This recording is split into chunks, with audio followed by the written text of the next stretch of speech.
You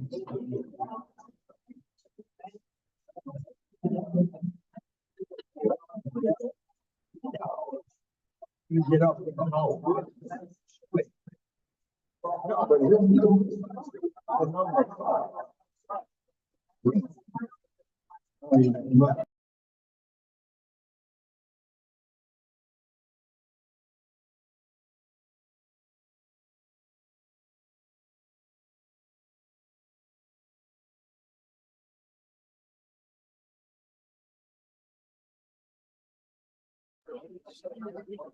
We gotta be careful.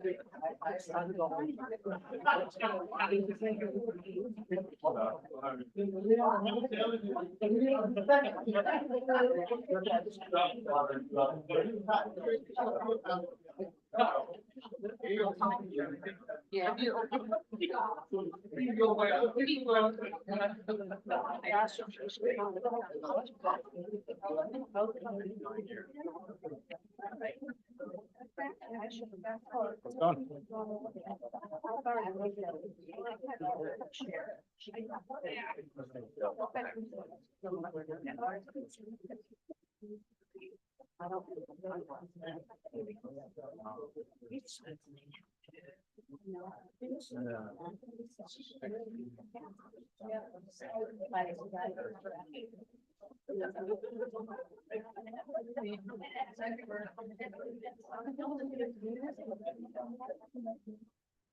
Still?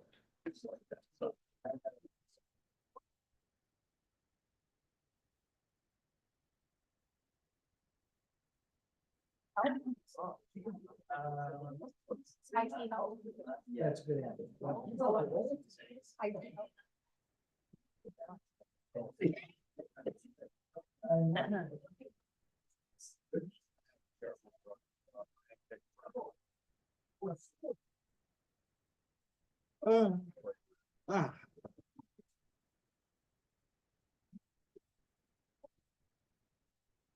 You guys ready?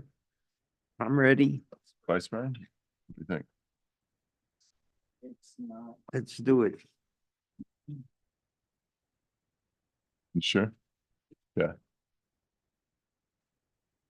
Ladies and gentlemen, we'd like to call to order our regular city commission meeting for June 4th, 2024 at 7 p.m. Can we please have roll call? Commissioner Hudak, Here. Commissioner Parnes, Here. Commissioner Preston, Here. Vice Mayor Drosky, Here. Mayor Gans. Here. If we could please stand for our moment of silence, our pledge of allegiance, and I ask in our moment of silence, if we all keep in our thoughts, longtime resident and huge supporter of the Deerfield Beach Little League, Mr. Frank and Jimmy Sr., who passed away last week.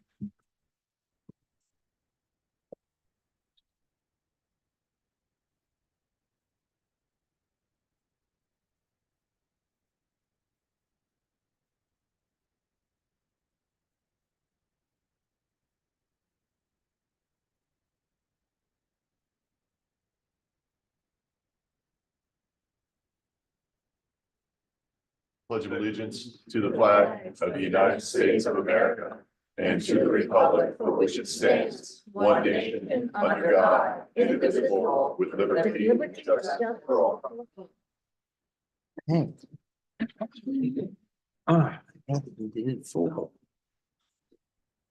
If we could have approval of the city commission meeting minutes for the regular city commission meeting of May 21st, 2024. So moved. Second. Second, motion by Commissioner Parnas, second by Commissioner Hudak. All in favor, say aye. Aye. Those opposed? Acknowledgement of our city board meeting minutes for our non-uniform employees retirement fund meeting minute of February 12th, 2024. African American Heritage Board meeting minutes of March 14th. Community Redevelopment Agency meeting minutes of April 9th. The Code Compliance meeting minutes of April 9th. And our Hillsborough Inlet District meeting minutes of April 15th, 2024. Motion to approve. Second. We have a motion from Commissioner Parnas, second by Commissioner Hudak. All in favor, say aye. Aye. Those opposed? Okay, we have approval of our agenda tonight for June 4th, 2024. Motion to approve. Second. Motion from Commissioner Preston, seconded by Commissioner Parnas. All in favor, say aye. Aye. Aye. Those opposed? Madam Clerk? For those attending via Zoom online wishing to speak under public comment or on an item that's open for public input, please click raise hand at the bottom under the reactions tab and your audio will be unmuted when you are recognized by Mayor Gantz. For those attending via Zoom by telephone, please press *9 to raise your hand and your audio will be unmuted when you are recognized by Mayor Gantz. Please make sure your audio is unmuted on your end by pressing *6. Thank you. Thank you. Tonight, we are honored here to have Senator Jeremy Pizzo to give us a presentation about some of our legislative happenings up in Tallahassee. And I just want to say this, Senator Pizzo is a huge champion for the city of Deerfield Beach, and we're grateful for all that he does for us. Thank you, Mayor. Oh, stop. I'm willing to go after the band because I want to hear about the band, but nobody brought any instruments. So it's a pleasure to be here. Started the morning in Tallahassee. Miss Shelley in the back row overheard me say that. She asked me if I was from Tallahassee. I said no. She said she used to be a legislative aide. I said, do you know who your state senator is? She goes, I think he's speaking tonight, but I don't know. So then I introduced myself. I proudly represent you as one of 20 cities, 575,000 people, 20 cities stretching from Sunny Isles Beach in Miami-Dade County all the way up to Deerfield Beach. This past session was less socially divisive. We got a little bit more done and focused on some decent things. But of course, where we fell short was dealing with property insurance. I also believe that we fell far short as it relates to infrastructure. So I am the incoming Senate Minority Leader, should I be reelected this fall. And we brought the incoming Senate President down to the district last September. Santucci was there. He's everywhere he's supposed to be. Last September 15th, really to talk about infrastructure, but really about storm preparedness. Last April really opened our eyes to how ill prepared this region is for Cat 1, much less a Cat 2 or 3 storm. So that was primarily the focus of the Department of Emergency Management. Having said that, this past Saturday until next Friday is Hurricane Preparedness Tax-Free Holiday. So all of those hurricane supplies, we're being recorded. All of those hurricane supplies that you guys should stock up on are tax-free until the 14th. We've also expanded the My Safe Florida Home program that goes for single-family detached homes, as well as a new pilot program for condominiums as well. Please take advantage of that. The more of those dollars and interest there are in those programs, the more dollars we can commit the following year and expand the program.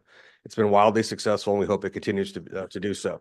The state's sitting on about $17 billion in the CAT fund that we'd like to compress across the aisle. We have consensus on that to allow for the reinsurance rates, which have been the bane of some of your property insurance hikes existence, to be able to compress those as well.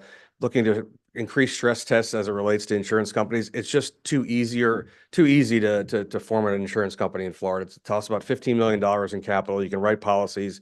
And then when you're insolvent, when an actual storm hits, you get to hand it over to the state, and the FIGA program basically pays it out. So it's really something that we need to work on.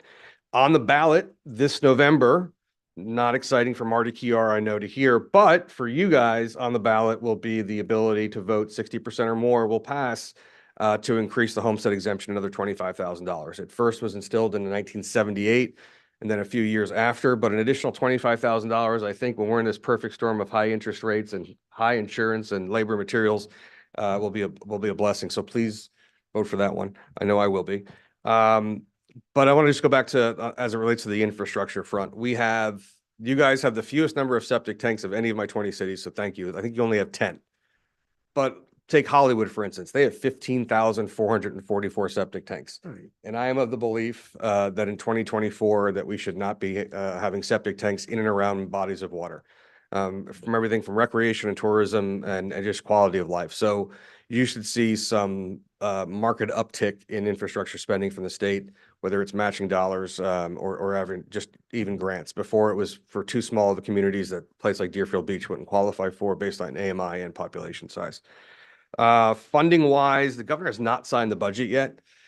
And a number of bills, 67, I believe, are still outstanding, which is a little late in the game for this time of year. But Senator Polsky, I know, put in a request for the fishing pier for $550,000, which is slated to be funded should no veto come upon it.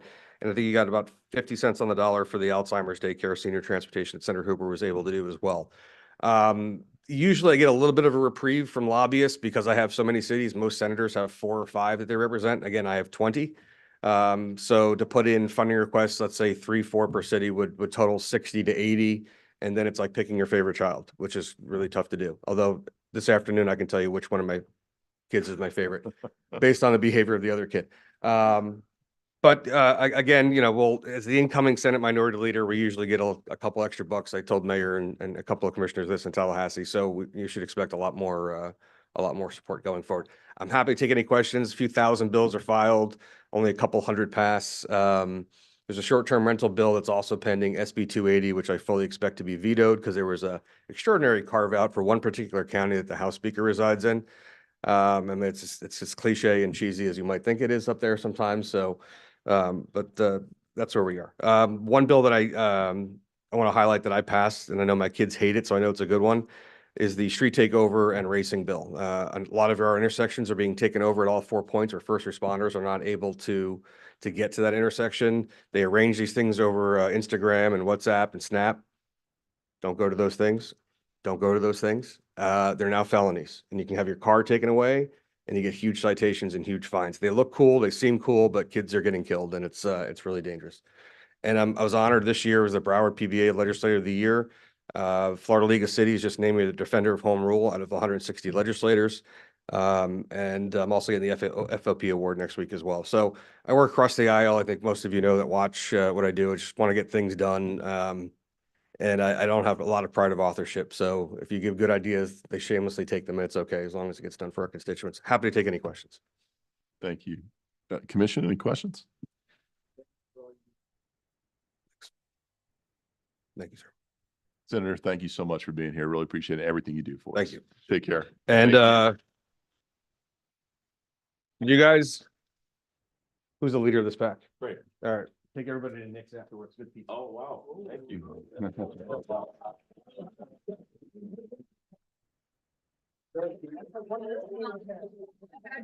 That is so cool. We're all going to Knicks. Steak, lobster. Well, leading right into that, some of you may wonder what that was all about.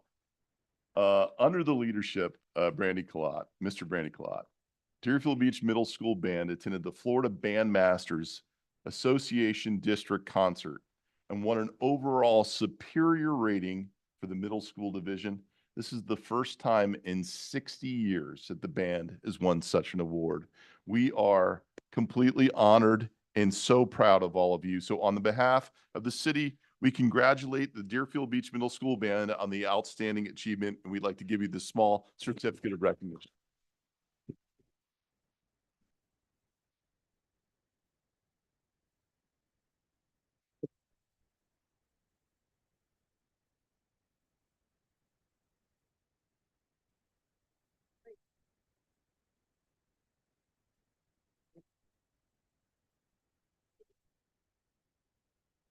Good evening, everybody. My name is Mr. Brandon Collot. I'm actually a resident here for the past 15 years. Moved here when I was 15. Went to Deerfield High, graduated, and I also was in Tallahassee with Mr. Pizzo as a National Association of Music Educators, advocating for music education at Florida A&M University. I'm currently teaching in my third year here, and it's great to be back to my community and to make change. And I really am proud of these students and proud of my community, and it's proud of an individual to be here at the city of Deerfield Beach. We are currently still building our band program. We are planning on having many, many more in the near future. We are doing extremely well. These students you see here have only been playing for about a year. Some only been playing for 2 years, which could be difficult, which we don't have a 3-year band, but with only 2 years, that's really impeccable. And to get that kind of a rating, it's really, really high. And the students that we deal with on a day-to-day basis have a really, really good goals and dreams to get to become either music educators or decide to get I think computer science, a few teachers, engineers, and I really do think that music education does help our students prepare for that. So thank you for that. Appreciate you. Thank you.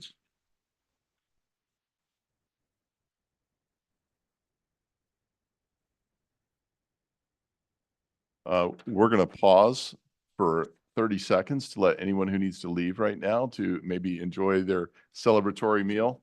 Thanks to Senator Pizzo.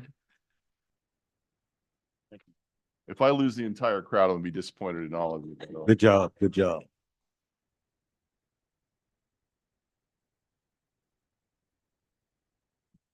Mr. City Attorney will let you do the honors. Thank you, Mayor. Item number 3 on tonight's agenda is an ordinance of the City Commission of the City of Deerfield Beach, Florida, Amending Chapter 98, Article 3, Zoning District Regulations, Section 98-60 CF Community Facilities of the city's Land Development Code to permit adult daycare and child daycare centers within the CF Community Facility Zoning District as a conditional use, providing for a codification, severability, conflicts, and an effective date. This is first reading.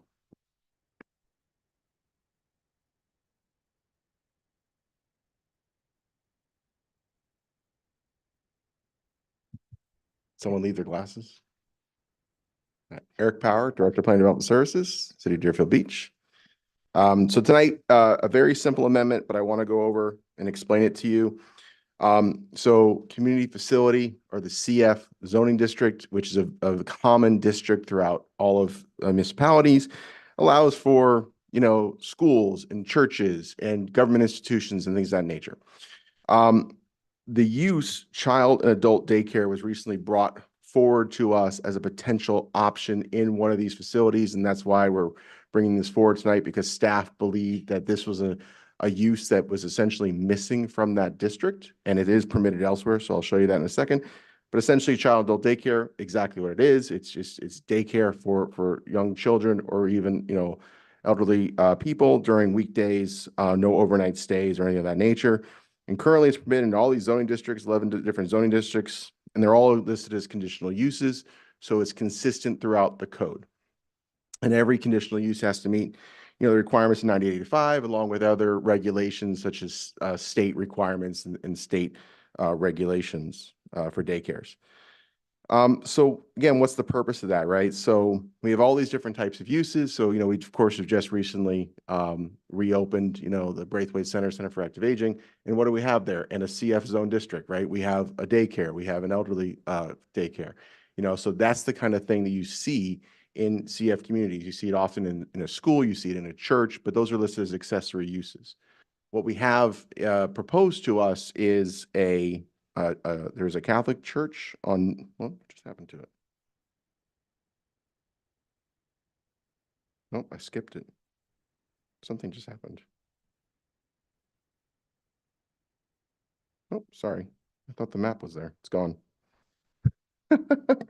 There's a Catholic church located on Military Trail, if you're familiar with it, and there's a vacant piece of land that's part of that. For several years, that Catholic church has looked at potentially utilizing that property for another use, another business. And they have decided that they think their best opportunity is to partner with a private daycare, child daycare center for that space.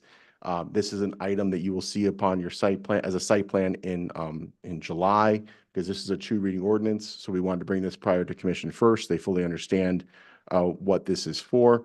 But just moving kind of forward to that site plan that you'll see in July is a shared parking opportunity.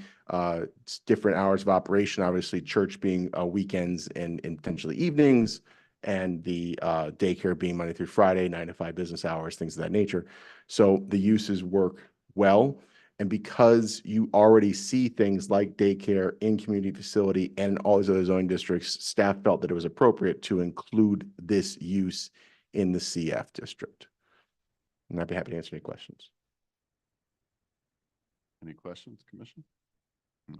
Is there anyone from the public that would care to comment on this item? Where's the map? Where's there? Weird. Yeah.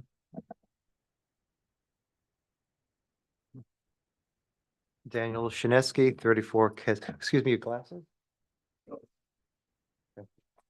Daniel Shinesky, 34 Keswick B, Deerfield Beach, District 3.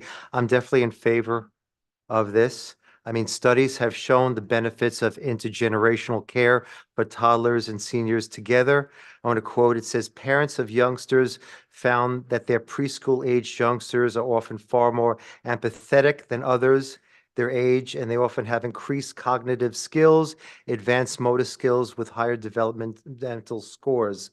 So I think this is excellent. In terms of the seniors, it decreases loneliness and depression in senior citizens when they interact with young children. And when I took the tour of the Braithwaite, there's a beautiful veranda that the senior citizens will be able to see the children playing. It's under construction right now, Bezos, but they'll actually be able to see the children playing. And I just think this is a wonderful thing. Thank you. Thank you. Anyone online? Okay, I'm going to close it to the public. Commission? Motion to approve. Second. Motion from Commissioner Hudak, seconded by Commissioner Preston. All in favor, say aye. Aye. Those opposed? Thank you, Mr. Power. Item number 4 is an ordinance of the City Commission of the City of Deerfield Beach, Florida, amending the Land Development Code by amending Chapter 78, Community Appearance Board, Section 78-5, Powers and Duties Appeals, Section 78-6, Submission of Plans and Specifications, and Section 78-7, Evaluation Criteria, Minimum Design Criteria Prerequisite to Issuance of Development Permit, to update the provisions and cross-references consistent with the sign code update. Amending Chapter 98, Land Development Regulations, Article 3, Zoning District Regulations, and Article 6, Supplementary Regulations, to remove signage regulations from Chapter 98 that are addressed in the new sign code. Repealing existing Chapter 102 sign code in its entirety, replacing the existing sign code with new Chapter 102 sign code as set forth in this ordinance, providing for conflict severability codification and an effective date. This is second reading. City Manager? Thank you, Mayor. At first reading, Mr. Power provided a very comprehensive presentation, and the item did pass at first reading with not a whole lot of public comments. So we certainly have that presentation again. We could give it again, but unless there's any questions from the commission or the public, we have nothing further to add on the item. Thank you. Commission, any comments? Okay, I'll open up to the public. Anyone from the public here to comment on this item? Okay, I'm going to close it to the public. Commission? Motion to approve? Second. Motion by Commissioner Parnas, seconded by Commissioner Hudak. All in favor, say aye. Aye. Those opposed? Item number 5 is an ordinance of the City Commission of the City of Deerfield Beach, Florida, amending Chapter 2 Administration, Article 3 Officials, Officers, and Employees, Division 2 Travel Expenditure Policy, Sections 2-221 generally and 2-222 Proof of Expenditures per diem rates settlement, to provide for a $200 monthly allowance to the mayor and each commissioner to address travel, meal, and parking expenses incurred in the Tri-County area in connection with their duties of office, providing for codification, severability, conflicts, and an effective date. I just want to point out to the commission, I did tighten up this ordinance a little bit following first reading to make it clear per the discussion that we had at first reading that this expense allowance, if you approve it, would be in lieu of your ability to seek reimbursement for those parking, meal, and travel expenses within the Tri-County area. It wouldn't preclude you from seeking reimbursement. Let's say if you were going to Tallahassee for official duties and you parked at the airport within the Tri-County area, so it makes that clear as well. So if it's travel in the Tri-County area to go to travel outside, it would not apply to that. Thank you. Commission, any comments? Commissioner Parnas? I think we've discussed this quite thoroughly at the last meeting that I attended. I think it's a shame that Deerfield has sought fit over the years to deny the commission the same or so much less than many of the other cities. There are cities that, of the 31 in Broward that give its commission $1,100 a month for expenses. Others 1,000, others 750. And yet here we're just asking for $200 a month that we pretty much, there's 3 of us up here that have been here at least 7 years and have footed the bill out of our pocket. I don't think it's a bad thing to reward our commissioners and the mayor for work that they do and the money they've laid out over the years out of pocket, not to be ever reimbursed, but just taken for granted. And I think it's time the city stood up and said, you know what? Your salary isn't as much as some of the other cities, and they have expense accounts. You don't. At least it's a start. $200 a month would barely cover gas. But it's necessary. And therefore, I ask that this again be approved. Thank you. Anyone from the public here to comment on this item? Is there anyone online? Okay, we'll have her wait. Go ahead, ma'am. Karen Shelley, 190 Durham D. I have a brief resolution to read. No, I'm kidding. I support this and I didn't last week. And the reason I didn't last week is it was my understanding that there was already the ability for the commission to submit mileage and receipts for within the Tri-County area. And I really appreciate the change that was made to ensure that it's not both that are as far as travel funds. So I do support this and I want to thank you all for working that out. Thank you. Thank you. Ms. Freitag? Katie Freitag, 418 Southeast Second Street. I appreciate the fact that two of the members of the DIAs voted this down. One of them wasn't sure, so he waffled, and then the two were for it. My concern is we're basing it off of Pembroke Pines, who has 171,000 residents, almost double what we have. They also have a much larger space for the small number of commissioners and mayor that serve that particular city. So I don't think we should be basing anything that we do in Deerfield off a city that's twice the size of Deerfield. My thought in this is it was brought up that it's the only way we're going to, or I should say, one of the ways we're going to attract people to run for office. Then I suggest that it all be completely put in place, but that it doesn't start until the new offices are taken in April. The voting is in March and it should start in April where the new commissioners are in place, because as some of the commissioners noted, it's the only way to, or one of the key factor ways to get people to run for office in our fair city. Thank you. Thank you. Do you want to speak? Joe Hines, 559 Northwest 47th Terrace. I'd just like to say I'm in favor of this. $200. Anybody that's filled their car up lately, can certainly appreciate this. Thank you. Thank you. Daniel Shinetsky, 34 Keswick B, Deerfield Beach, Florida, District 3. Like I said at the last meeting, I'm in favor of this. Deerfield Beach is growing. Every single census, we're getting more and more people.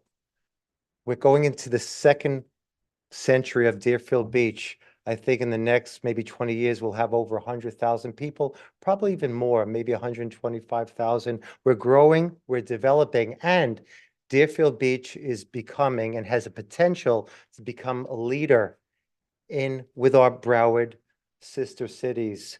Like we said, we go to the Broward League of Cities, we go to the Broward MPO, we go to the Broward Planning and County Committee. With waste management, we're starting that. So we're taking a leadership. So we need to have all the advantages we can. And I think this is a good first step. So I'm in favor of it. Thank you.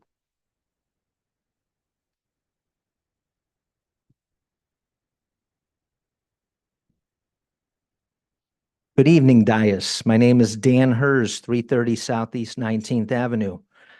Some of the statements made by the commission 2 weeks ago in approving this ordinance are head scratchers.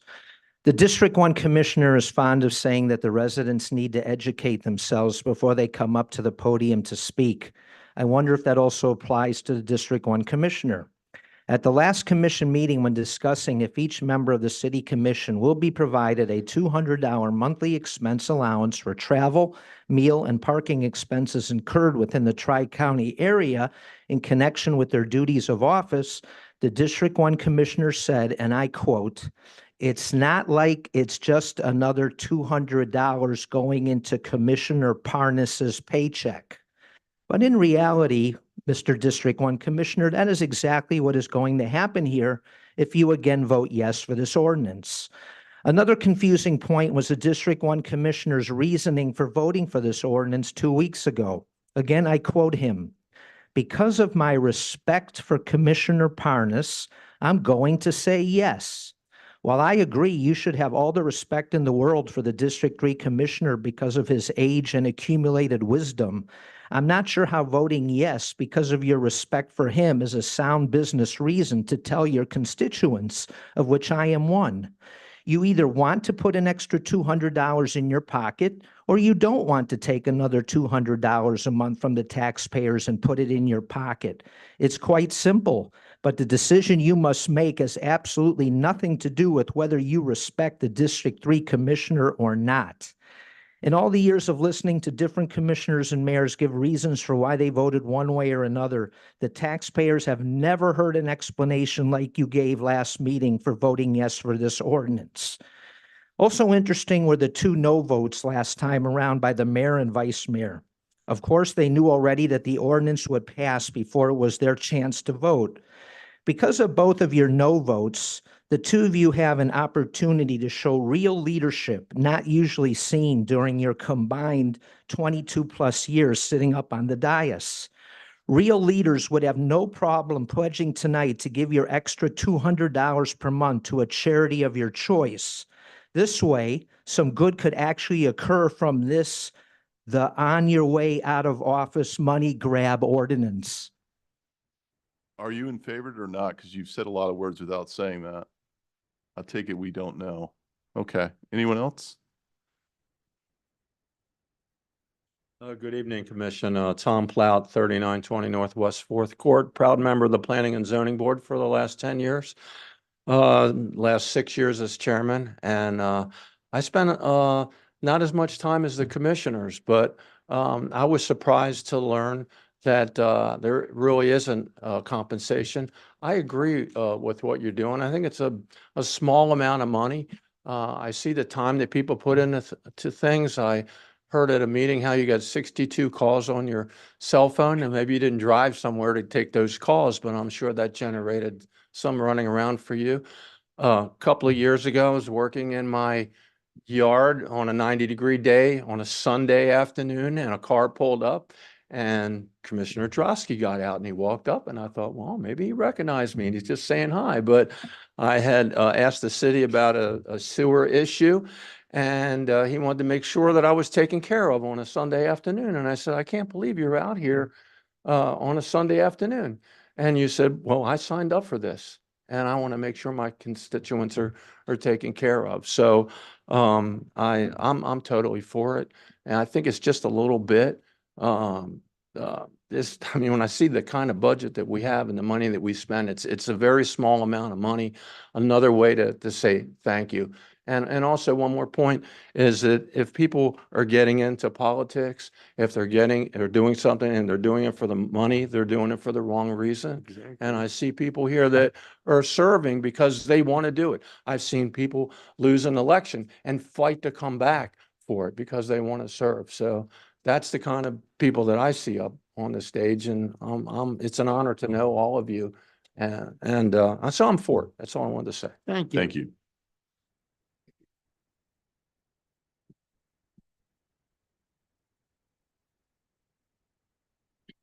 Hello, Paula Cook, 62 Centennial Court, Deerfield. I doubt very much that any of you ran for this office for the money. The work you do, the time you put in, dealing with the public. So I'm not opposed to this $200. You know, I still can't wrap my head around why you can't put in expenses for traveling within the Tri-County area. It just, you know, traveling to Tallahassee is something special. I mean, yes, it is, I suppose, but you spend more time down here. So I'm just, and another thing, some of the things, you know, I don't, and I certainly hope not, that money is going to pull anyone in to run for a public office. That's corruption. So. Thank you. I'm for this. Thank you. Thank you, Ms. Cook.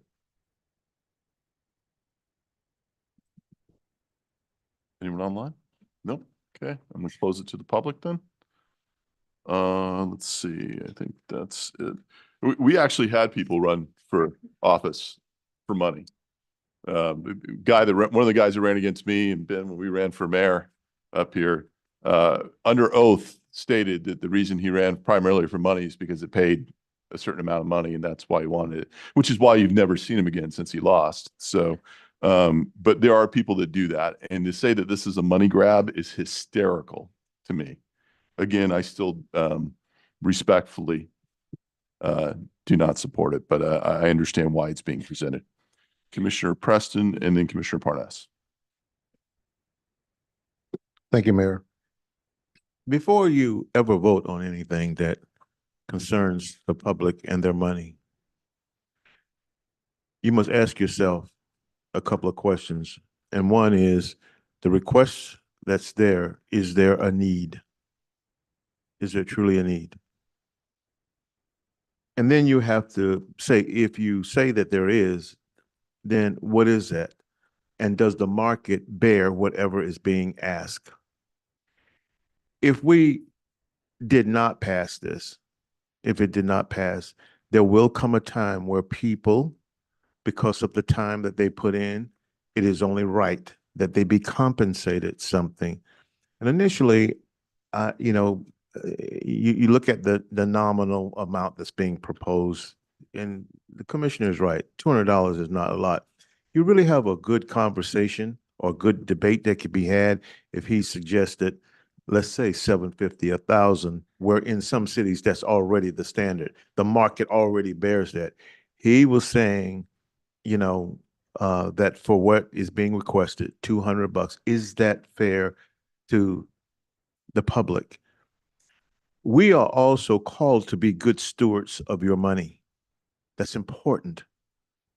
It's important that you be good stewards, but it's also important to be fair.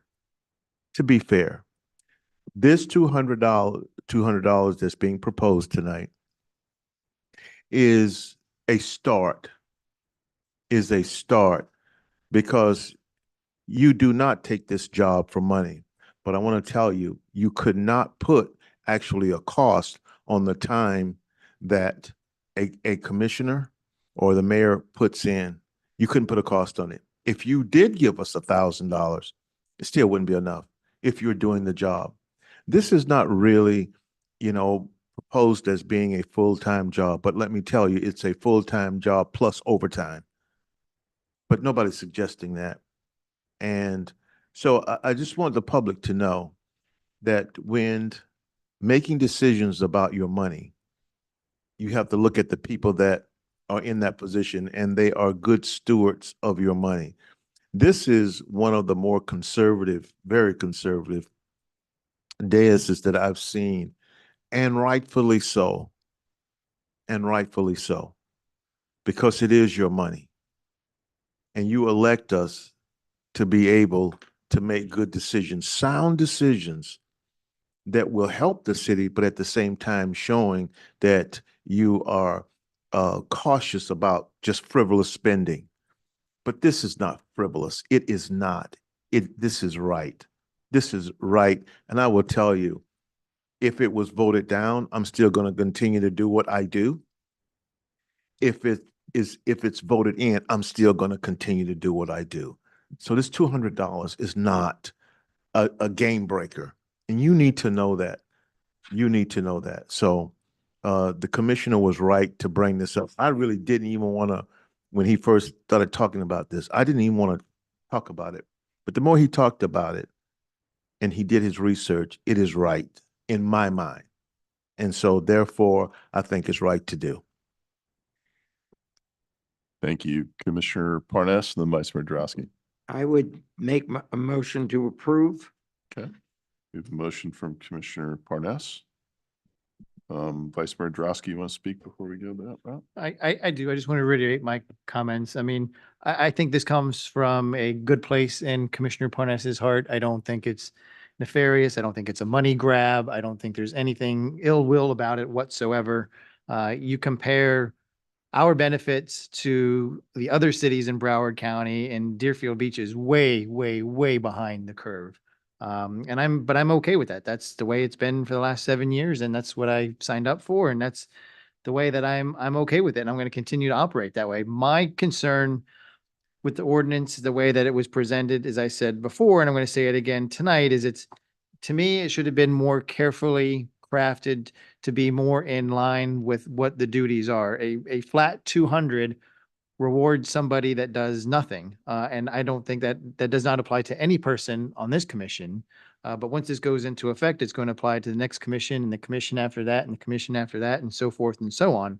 So the commissioner that sits home and does nothing gets the same 200 as this commissioner that drives around the Tri-County area every day of the week. So I just wanted to see something more carefully crafted to match the duties. I don't know how to do that. I don't think this does it, and that's why I'm going to stick with the way I voted before. Thank you. We have a motion from Commissioner Parnas. And look, all of you guys see the job that we do. There's a lot more phone calls we receive. There's a lot more to this job than what people realize. You will see even here tonight that despite the fact that Vice Mayor Drosky and I voted against this, we still have people criticizing us for voting against it, even though they wanted us to vote against it. That's the fun part of this job. It's that kind of logic. Bitter failed candidates sometimes do that, but you know, that's what you deal with on a regular basis. And the $200 isn't going to compensate for that a bit of mental, wear and tear. But I respect what's bringing forward and the reasons why. It's not something I can get behind at this point. So we have a motion. We have a second. Second. And we have a second from Commissioner Preston. We have roll call, please. Commissioner Hudak, Yes. Commissioner Parnas, Yes. Commissioner Preston, Yes. Vice Mayor Drosky, No. Mayor Gans. No. Okay, we are now at the public comment portion of tonight's agenda. Persons addressing the commission shall state his or her name and address and may speak for 3 minutes unless extended for 1 additional minute by the mayor. This is the time for public comment on items that are not on tonight's agenda. If you have public comment on an item that's on tonight's agenda, the time to do it is after I read the title into the record and the public comment period for that item is open. No comment shall be made related to the personal life or personal qualities of any person, and no language which would offend persons of ordinary sensibility shall be permitted.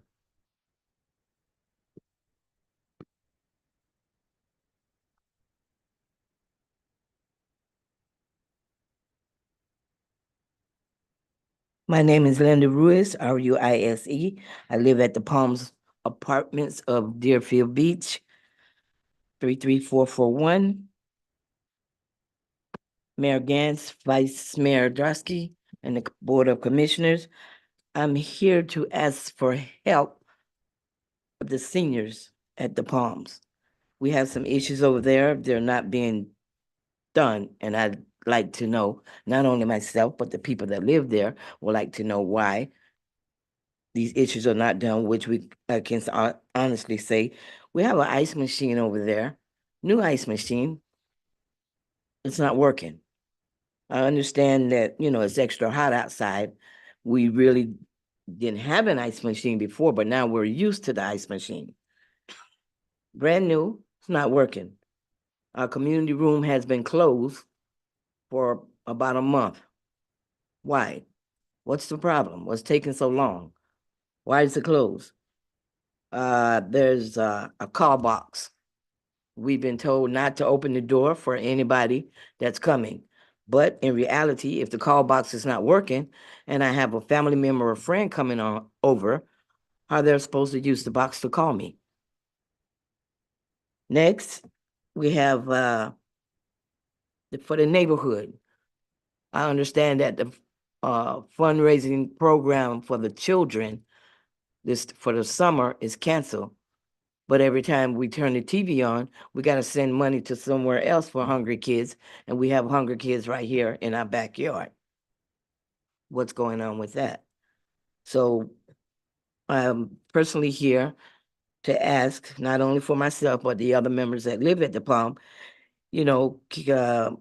our commissioner, which is Mr. Preston, because we live in District 2, can you check out or find some time to check out to see what's going on with the seniors and these particular problems? Ms. Ruiz, before you step away, can I ask you a couple quick questions? Have you talked, because the Housing Authority runs the Palms. Yes. Have you talked to them? Yes, that's why I'm here. Okay. You know, I wouldn't be here. I do believe in chain of command. And I'm not sure about the fundraiser. What it should read? There's a we had a summer program that the children, we don't have any, but from the townhouses, and I understand in the neighborhood, you know, Stanley Terrace over there, I think all the way up to about Sample Road, that the food program has been canceled. Mm. And it's like, why? What's going on? We have hungry children. You have parents that go to work. They might be did the grocery shopping and maybe not did the grocery shopping, but the kids were coming over, right, doing activities, but they had a lunch to eat, if not breakfast. Okay. Okay. Thank you. Appreciate that. All right. Thank you. Did you want to say something, Commissioner Preston, right now? Okay. I'm sorry, ma'am, if you don't mind. Sorry. Ms. Ruiz, how many times did you contact the Housing Authority? I'm just interested to know. We've been going over there in the office almost every day or every other day. About these problems? And it's just a blow off, you know. We're working on it. Okay, Things have been, for 30 days, you're working on one problem. right. Why isn't it solved? Okay. Okay. All right. Thank you. Thank you. Yes, ma'am. Sorry about that. Gina Johnston, 500 Southwest Natura Avenue. Good evening, everyone. I'm here as well for some help. I am a resident in Natura as well as the property manager. If you recall, I was here before the commission probably about 6 or 7 months ago with regard to a divider fence that was going between Natura and the recycling plant of Deerfield. At that time, there was a 4-foot chain link fence owned by the city with a rusted barbed wire on the top. Thankfully, this commission did award an amount of money through the budget for that fence to be changed. It's taken quite a long time because through the process, the city found that the fence that the city would own was actually on Natura property. So we had to go through a lot of legal things to get that taken care of. But I don't know if you recall at that meeting, I did have one question because throughout the 1.5 years of working with the city about this fence, my question always was, what kind of fence? What kind of fence? What kind of fence are we going to get? And obviously we want a Cadillac fence because we don't want all the noise and the vision and all of that, but we knew it had to be within the budget. But long story short, I never found out until I came to the meeting. After, right before you voted, I asked the mayor, one of my questions was, what type of material? I had to wait until you all voted, and then the city manager commented that it would be an 8-foot black vinyl fence. So I was thrilled. We were really happy that that's what it was going to be. It was going to block the vision that we now see, that is a rusted yard of used dumpsters, lots of noise going on into the nighttime. Over the years that we've been there, we've built basically a wall of landscaping, hoping to try to stop some of that noise and the vision from our backyards.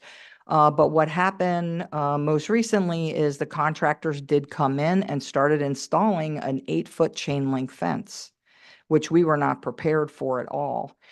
So not only is that problematic, there are no slats for privacy to block the vision, which was the whole priority. So the money that the commission approved was really for nothing. We could have stayed with the chain link fence was there. In addition to that, the contractors that have come have not done a great job at all. They've chopped down all the trees, they've thrown them on our property, they've picked up debris, tires, etc., thrown them on Natura property. The old fence had cemented in posts that the chain link was attached to. I don't know why they couldn't remove those. They have wound it all up and bent it over. Oh, may I have another minute, Yes, please? ma'am. Thank you. And they've wound up those poles and pushed them onto Natura property. The trees that they've cut down, they didn't remove, they threw them on Natura property. So we've not met any of the of the points of why we asked for this fence to begin with. So I did have an opportunity today very quickly to take pictures. I was not able to have them here for you to view, but Commissioner Preston and Vice Mayor Drotsky have those pictures. There are areas of this fence where there's a 12-inch gap underneath the fence. We have kids going through Natora climbing the fence every single day. This is private property in the backyards of our homeowners. So I'd appreciate anything that the commission could do to resolve the issues that we're having. Thank you. Thank you.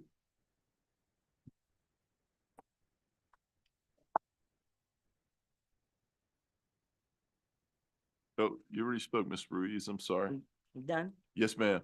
I can't say nothing else. Nothing else. Nothing Oh. else. I'm sorry. But I'm happy to talk to you afterwards, though. if Oh, there's okay, anything you want because to. I forgot one important thing. If you let everybody else talk, I may have a question for you at okay, the end. Okay. Thank you. Thank you. Charles Ryan, 512 Southwest Natura Avenue, Deerfield Beach. I would like to make a comment on this because my house backs right up to the place. And I'm telling you what, we can't sleep of a morning with that going on every morning like it is. We get woke up anywhere between 4:30 and 5 o'clock every morning. And we bought there because we thought this was going to be a quiet place to retire and enjoy our retirement. But now that if that's all that's going to be done with that, it's going to even make the noise worse. So I don't know really where we need to go with this, but I don't approve of that being just an 8-foot chain link fence with the type of taxes that we have to pay in this area that I'm just asking the commission to please look at it and see if they can't do something to have it more quiet. Thank you. Thank you.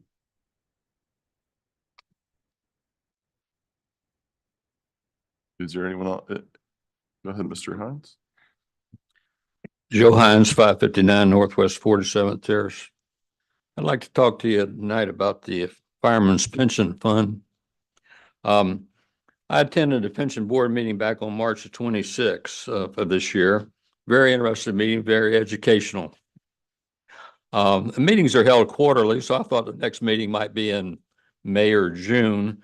But lo and behold, 23 days later, on April the 18th, they held a meeting.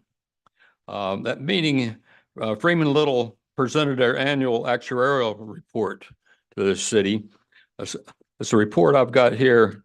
And the funny thing about it, it's got marked draft on it. Now, if you read their letter on page 1, they have a comment there that they take exception to the annual return that's figured in this fund, and that annual return is 7.25%. If you go to page 2 of my handout, you'll see that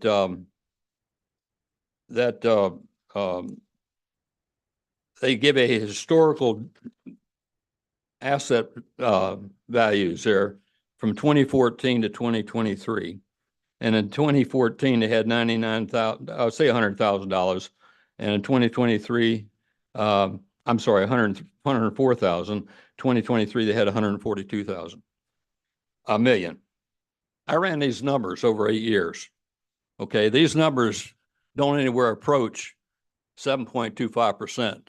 They approach 3.55%, which is less than half of what the projected rate of return is used in the calculations.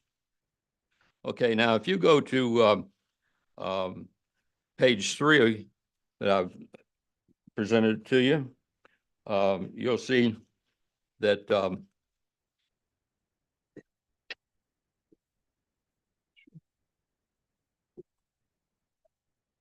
that if you use the 3.55%, it'll show you what those numbers are. You go to page 4, And I've actually used the 7.25%. And over that same period, if they'd got 7.25%, they'd got $195 million in the fund instead of the $142 million that they presently have in that fund. You go to page 5, there's some bad news there. I mean, some real bad news. They show what would happen if the fund dropped 2% on the interest return dropped 2%. Can I have one more minute, please? Drop 2% on the return. The city and all the contributions would have to rise by $5 million or $13 million a year. That's a heavy hit, and that's based at 5.25. But if you use my 3.55, yeah, maybe you don't want to go there. I've got a couple of questions. You know, the fund hasn't produced the returns that are necessary to keep this city from having additional financial burdens, and the city needs to take a more active role in oversight of this financial pension board. The pension board meetings need to be fully advertised well in advance, and they need to be held here in the city commission, not in some back room or a side office room, conference room of some hotel that's remote to the city. It's not fair to the public, and it's hidden from view. Thank you.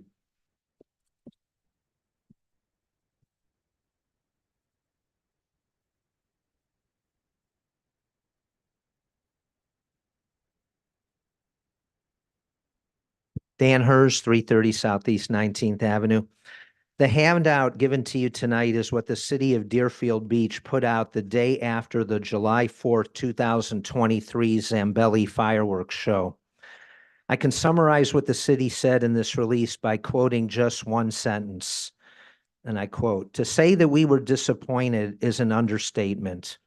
Rather than attacking the city manager again for his decision to accept qualitative compensation from Zambelli instead of quantitative compensation, as Commissioner Preston suggested at the last commission meeting, the taxpayers feel this is an excellent teaching moment for the city manager. When negotiating with any vendor supplying goods or services to the city, it is usually best to seek measurement and performance criteria that can be measured in dollars and cents. This is the most transparent way to show the taxpayers that their best interests are being served.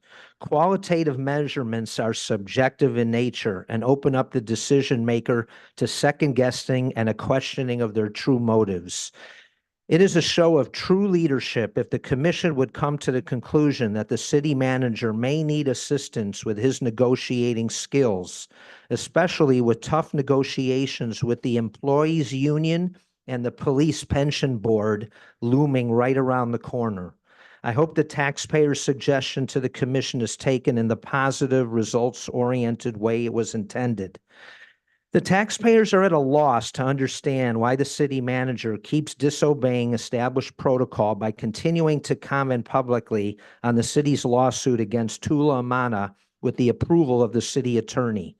This case is going to build momentum during the last half of 24 and into local election season, and the city's inability to control their mouths is only going to make things worse for the city in the long term and add to the monetary damages the city will surely end up paying. Since the city keeps commenting, so will I. As I have said publicly before, Sherlock Holmes is not needed here to understand what the city did regarding the bidding process for the Pier Restaurant. I recently reviewed the full video of the fateful August 22, 2023 commission meeting. The most interesting part is when all the commissioners, with the exception of Commissioner Preston, wanted Tula to bring her evidence of corruption forward that night for all to see. The commission was insulted to hear the claims of corruption and the notion that the fix was in. How naive of the commission to think that Tula would bring her evidence forward that night to a group of 4 that was the mastermind behind this whole scheme from before day one. I have a message for the 4 of you. Somebody inside this chamber right now will eventually go to jail for the crimes that were committed against Tula and the procurement process. And that person is not going to be me.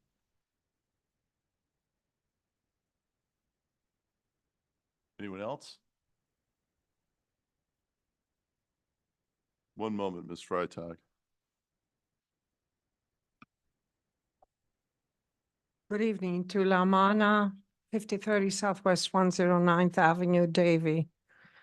I'm here to correct continuous misinformation to the residents posted especially on newspapers, Facebook, and other social media accounts.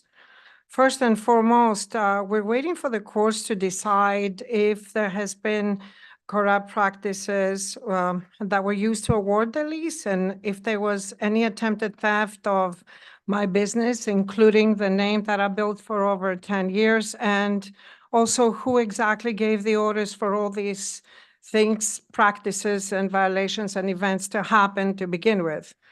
I have, in fact, the belief that employees were acting under the orders of the day. So some people of the days, Mayor Gantz, Vice Mayor Drotsky, other commissioners, though, even those that were simply spectators. But I believe that there's more people that knew that, and at the least I can charge them with inertia when faced with the obvious violations of the due process of what was evidently a stolen ITN process and an RFP that in fact never happened, as I was told it would.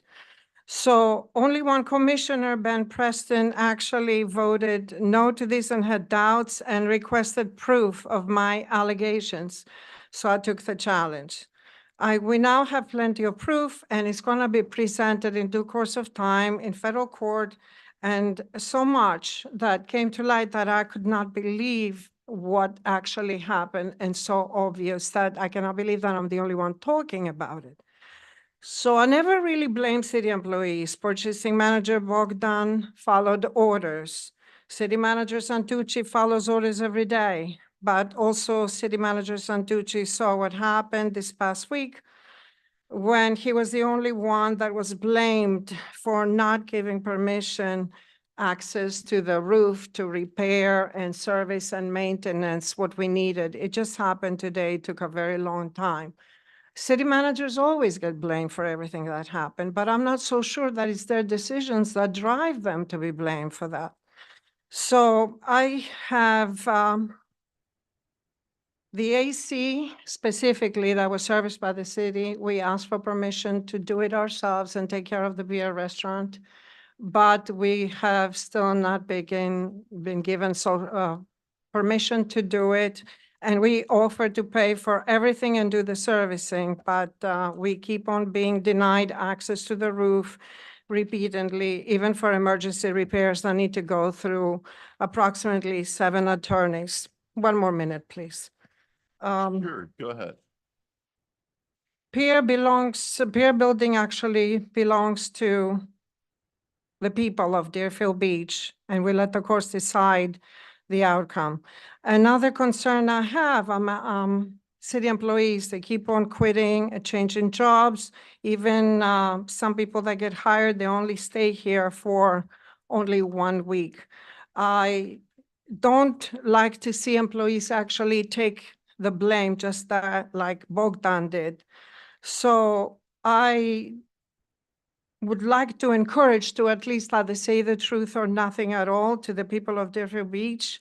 And I'm really waiting for the day that everybody will get to testify under oath in federal court, because at that time, it will be a lot more meaningful to all of us rather than sitting here and talking about that. Please, Mr. Mayor, after I finish my speech and sit down, please do not have any officers escort me out. Thank you. How you act, Mr. Mana? Thank you. Anyone else? Oh, Ms. Freitag, you're online. Katie Freitag, 418 Southeast Second Street. I want to thank the city for allowing My Christmas in July organization to put a box in City Hall to collect items, much needed items for the homeless children in Broward County. I was hoping that maybe the city would be able to send around a email or a notice to the employees to let them know that that box is there for them to use. I'll also tag it on social media. I was also requesting an update on the vacation home listing on the website. I know that City Manager Santucci stated that they would be putting some type of notification, make some type of listing available. So I was just checking on the status and the time frame of it. Also, we've had a significant number of people, vendors specifically, coming and knocking door to door. And as everybody knows, in the city of Deerfield Beach, the only people that are not allowed to knock door to door are religious organizations and politicians. So I'm not sure exactly who to call when they are continuously knocking door to door, harassing neighbors, because they won't open their doors. At some point in time, the next person, somebody's going to get shot. And it's not going to be because they weren't warned. So I like it a little bit. I sat on hold for 30 minutes trying to get somebody to come when AT&T had gentlemen knocking door to door with this new service, etc. They wouldn't leave the neighborhood. They're very antagonizing. I sat on hold for 30 minutes and nobody came. Not a single police officer. Not sure if we should be calling code enforcement, whether we should be calling non-emergency, or at this point in time, just go ahead and call emergency. Because how else do we get anybody to come into our neighborhoods and police our neighborhoods? So thank you. Thank you. Anyone else from the public? We'll let her go first, then you, Beth. Good evening, Lucia Del Genio, 707 North Shore Drive. First of all, I don't know, can I say something about Mrs. Freitag just said something about knocking on doors? If I'm allowed to respond to something she said, but I don't know what she meant by politicians knocking on door, but I do canvassing for political reasons, and we are allowed by the supervisor of election. It supersedes HOA mandates and such. But that's besides the point. And I do have also to reiterate Ms. Tula on the reason that that person stayed for 1 week and not to go into his private motives or your motives. But we find a little suspicious someone to just stay here for 1 week and not have yet been replaced, the CFO position and the assistant. Thank you. Can I ask you a question real quick? You think it's suspicious that a week after someone resigned, we don't have a replacement for our Not largest that position? suspicious that someone for such a position which only stay 1 week. Yeah. Mhm. Okay. So Uh, that's and- what's suspicious to you. To me, yeah. Okay. Unless the person has a private reason, I'd like to see if it's only his reason or if there's a reason from the city towards him. Thank Okay. you. Thank you. Yes, ma'am. Go right ahead. Lisa Dunn, 408 Natura Avenue, Deerfield, Natura. This is about the fence issue. Yes, ma'am.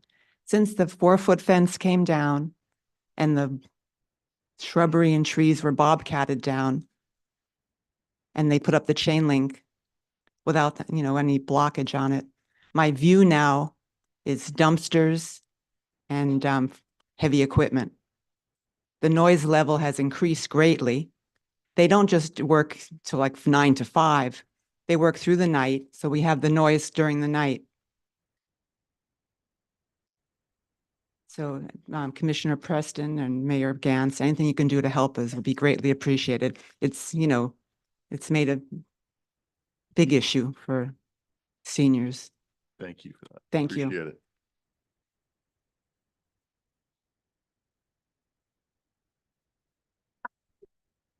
Is there anyone else online? Okay, anyone else here?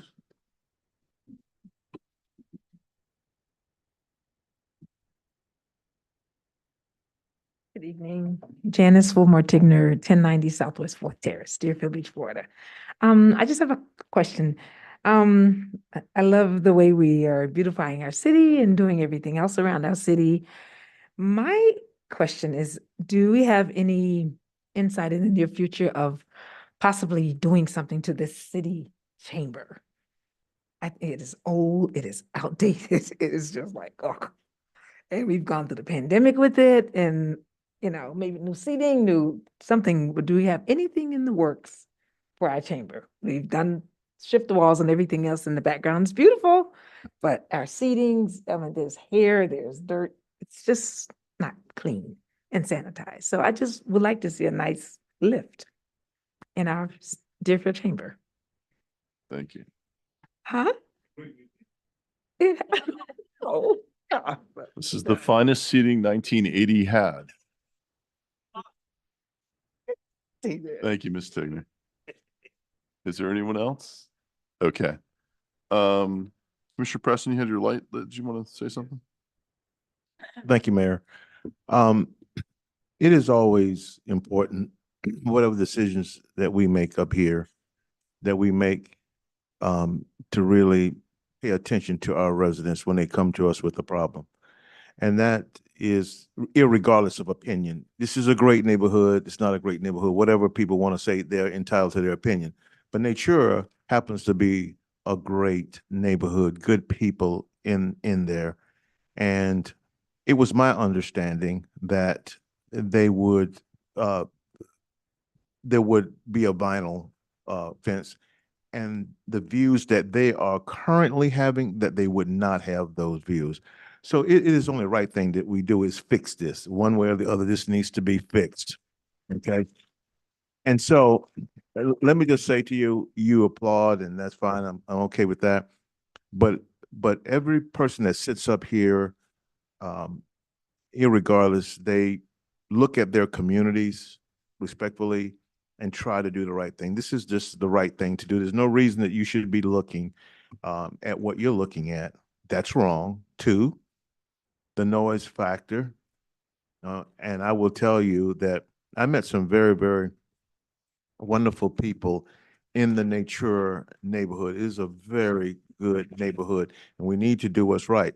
So now my question is, how do we fix this? And Mr. City Manager, my question is, what was your perspective on this?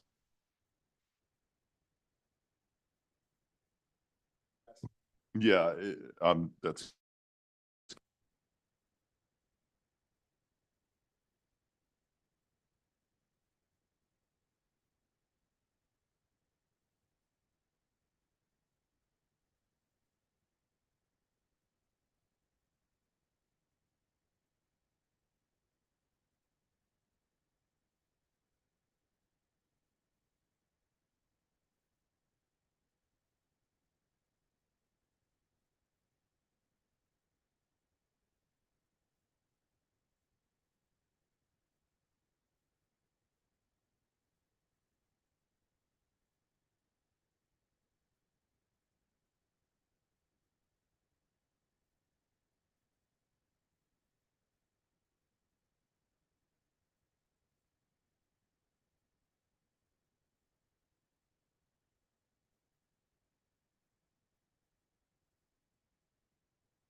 Approved by you, because in order for the city to install and pay for with public funds, and install anything on private property, we need to have an easement agreement in order to do so.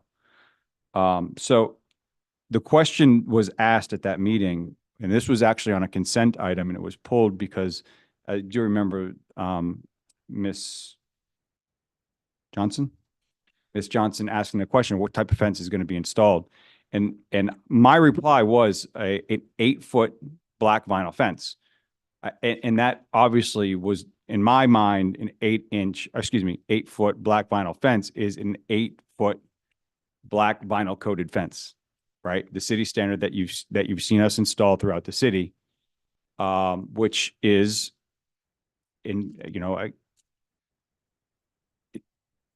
aesthetics are going to be opinionated, but we went from a 4-foot rusted metal chain link fence to an 8-foot black vinyl coated fence.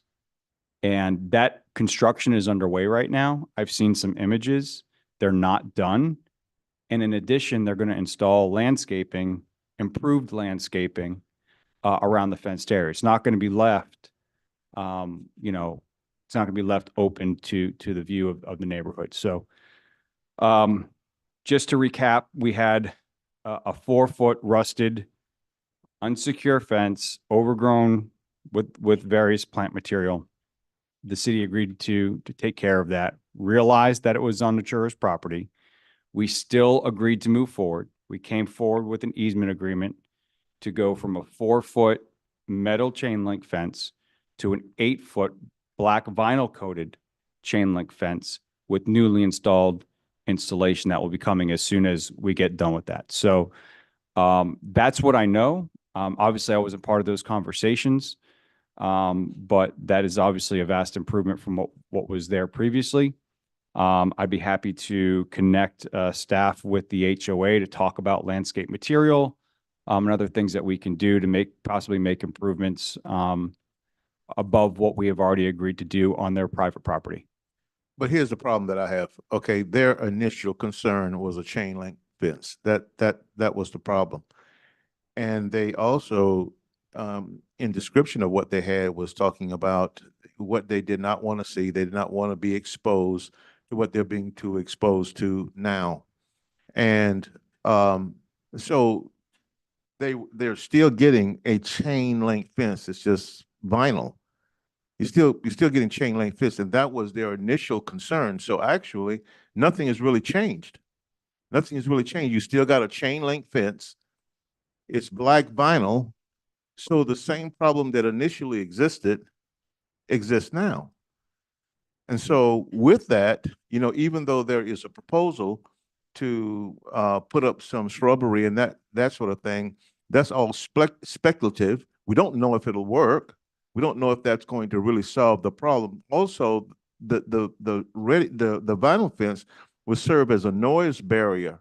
The shrubbery is porous, so noise will filter through that. So they're still not getting anything that what they initially requested. When she was talking initially some time back, it was my understanding that there would, if I had to say, what picture do you see in your mind of what she's describing that they want, it would be a vinyl 8-foot fence, but nothing like a chain link fence. Okay, something that's slatted, something that becomes a noise barrier, and something that would not allow them to be exposed to the visual challenges that they have right now. So there's a huge disconnect here. And I will tell you that it needs to be fixed. It needs to be made right.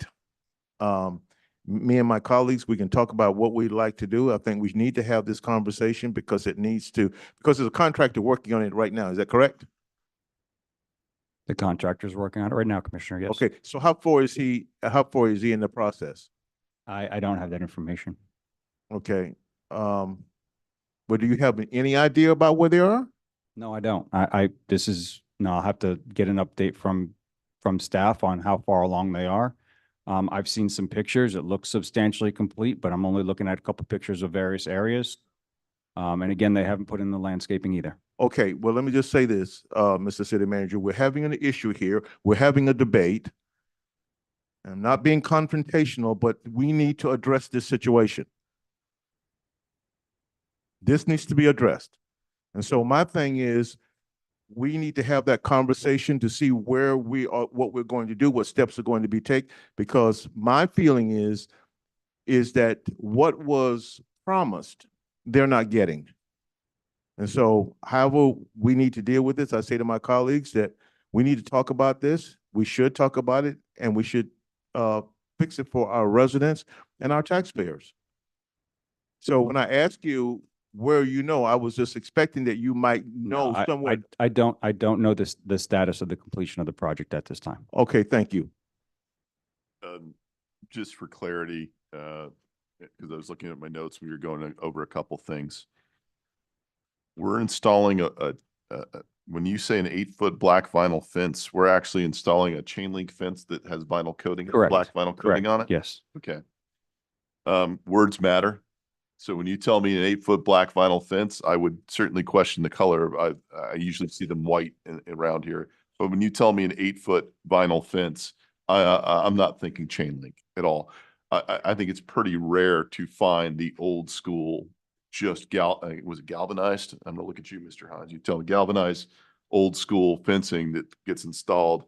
When you tell me an 8-foot black vinyl fence, I'm certainly thinking of something different. So, the bottom line is we have residential up against a city facility. What we need to do is find the money to be able to put up the proper fencing, not a chain link fence again. Chain link fence is not going to solve the problem that is there. I'm going to respectfully say, Mr. Ryan, I looked up your taxes really quick, and you say the amount of taxes you pay. You pay $119 to the city of Deerfield Beach per year. But I will tell you, I'll give you a little hint. You can actually pay a little bit less if you get the senior discount, because you're not getting that. And I'm going to guess you're a senior, so it'll be a little bit less, but I'm pretty sure the 119 is not going to cover his fencing. But I will say this, and I tease you, but we hear you, and I think it is when you hear a black vinyl fence. I hope we can all agree that it's a little confusing on that, and I think we can do better, and I think we should do better there. I'm gonna suggest to Ms. Johnston and residents, call your commissioner, call me, call us. If there's an issue, you don't have to wait for this meeting. The minute they start tearing stuff down and you see it's not going the way it was supposed to, just give us a call. Vice Mayor's been, you have, okay, some of you have? Okay. Who'd you call? Ben. Okay. Okay. So, just continue to do that, and you can call us.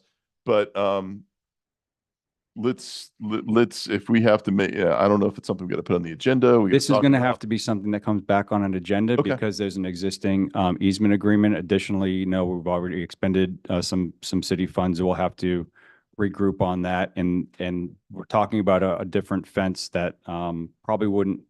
I'm gonna have to look at that. It's gonna have to come back, and I'd ask for a motion from the commission to look at this further and bring the item forward. Okay. I think regroup is probably a good call to do. Vice Mayor Drosky has something to say. A couple of things. One, I texted some pictures because I don't know if you're able to pull those up, Madam Clerk, but just to see what we're talking about. I did receive some pictures today, actually, and just so what everyone knows, that's. Oh, so this started happening today. This isn't, you contacted them today? No. Okay. Contacted them the first day that the contractor was there. Okay. Told us the chain link was going in. Got you. Thank you. So that's what we have. Okay. There's about close to 20 pictures I have. I just sent a sample that they probably upload slow. So okay. Just to give you guys an idea of what we're up against. And the second thing is I would like a copy of the city minutes from that meeting to see exactly what was said and what was represented to the residents. If it was represented as vinyl, I think we all have a picture in our head what that would look like versus not if it said chain link. So if we're going to do it, let's do it right. Let's see what was said. Let's see what was promised, and let's fix it. And I can confirm that exactly what I just said. An 8-foot black vinyl fence is what would be installed. Is what was in the minutes and what was and what I said. Okay. I will say that can be. I would say if you said a black chain link fence, that makes more sense to me than a black vinyl fence. Respectfully, so I think it's a matter of semantics, but these semantics are causing us a problem. So, I think you've got clear direction from the commission that this needs to come back, correct? Or do you need it? No, I think I do from at least three of you. So we will do that. Thank you. Okay. So we will work to try to get this resolved. And Mr. Ryan, I'm going to ask you to come to the podium real quick, and I'm going to let you ask your one question. Sir, you get to make your one comment, and then we're going to put this to bed, okay? Yes, sir. Mr. Ryan, you had something else you wanted to say. Can you please tell me what you I wanted to do say? have one thing to say, that in that meeting, if he would have said a black woven wire fence, that would have taken care of it, and we would have complained at that time that wasn't right. Okay? Gotcha. Thank you. Sir, can I ask you a question? Can you come to the podium? Yes. I just need your name and address for the record. Tony Navarro, 562 Natura. Okay. Is there a reason you're raising your hand? Do you have a question? Yes, sir. for me? Can you tell me what it is? Yes, I am a master of miscommunication because my heavy accent. So You have an accent? oh, forget about. So whatever I see now, before we're talking about $200 for increase, and everybody talk about. Now we find out with the city administrator how much money we spent already in this fence, in this wasted. So is any way that he can talk with the contractor, because if the guy is in the fence business, he can change and he can do a favor to the city. Don't go. I appreciate that, sir, and we're going to figure that out. Thank you sir. so much. I Thank you so much. appreciate that. Okay. And dealing with that, I do have, since I'm asking questions, Ms. Ruiz, you had can I ask you a question? Do you mind coming up real quick?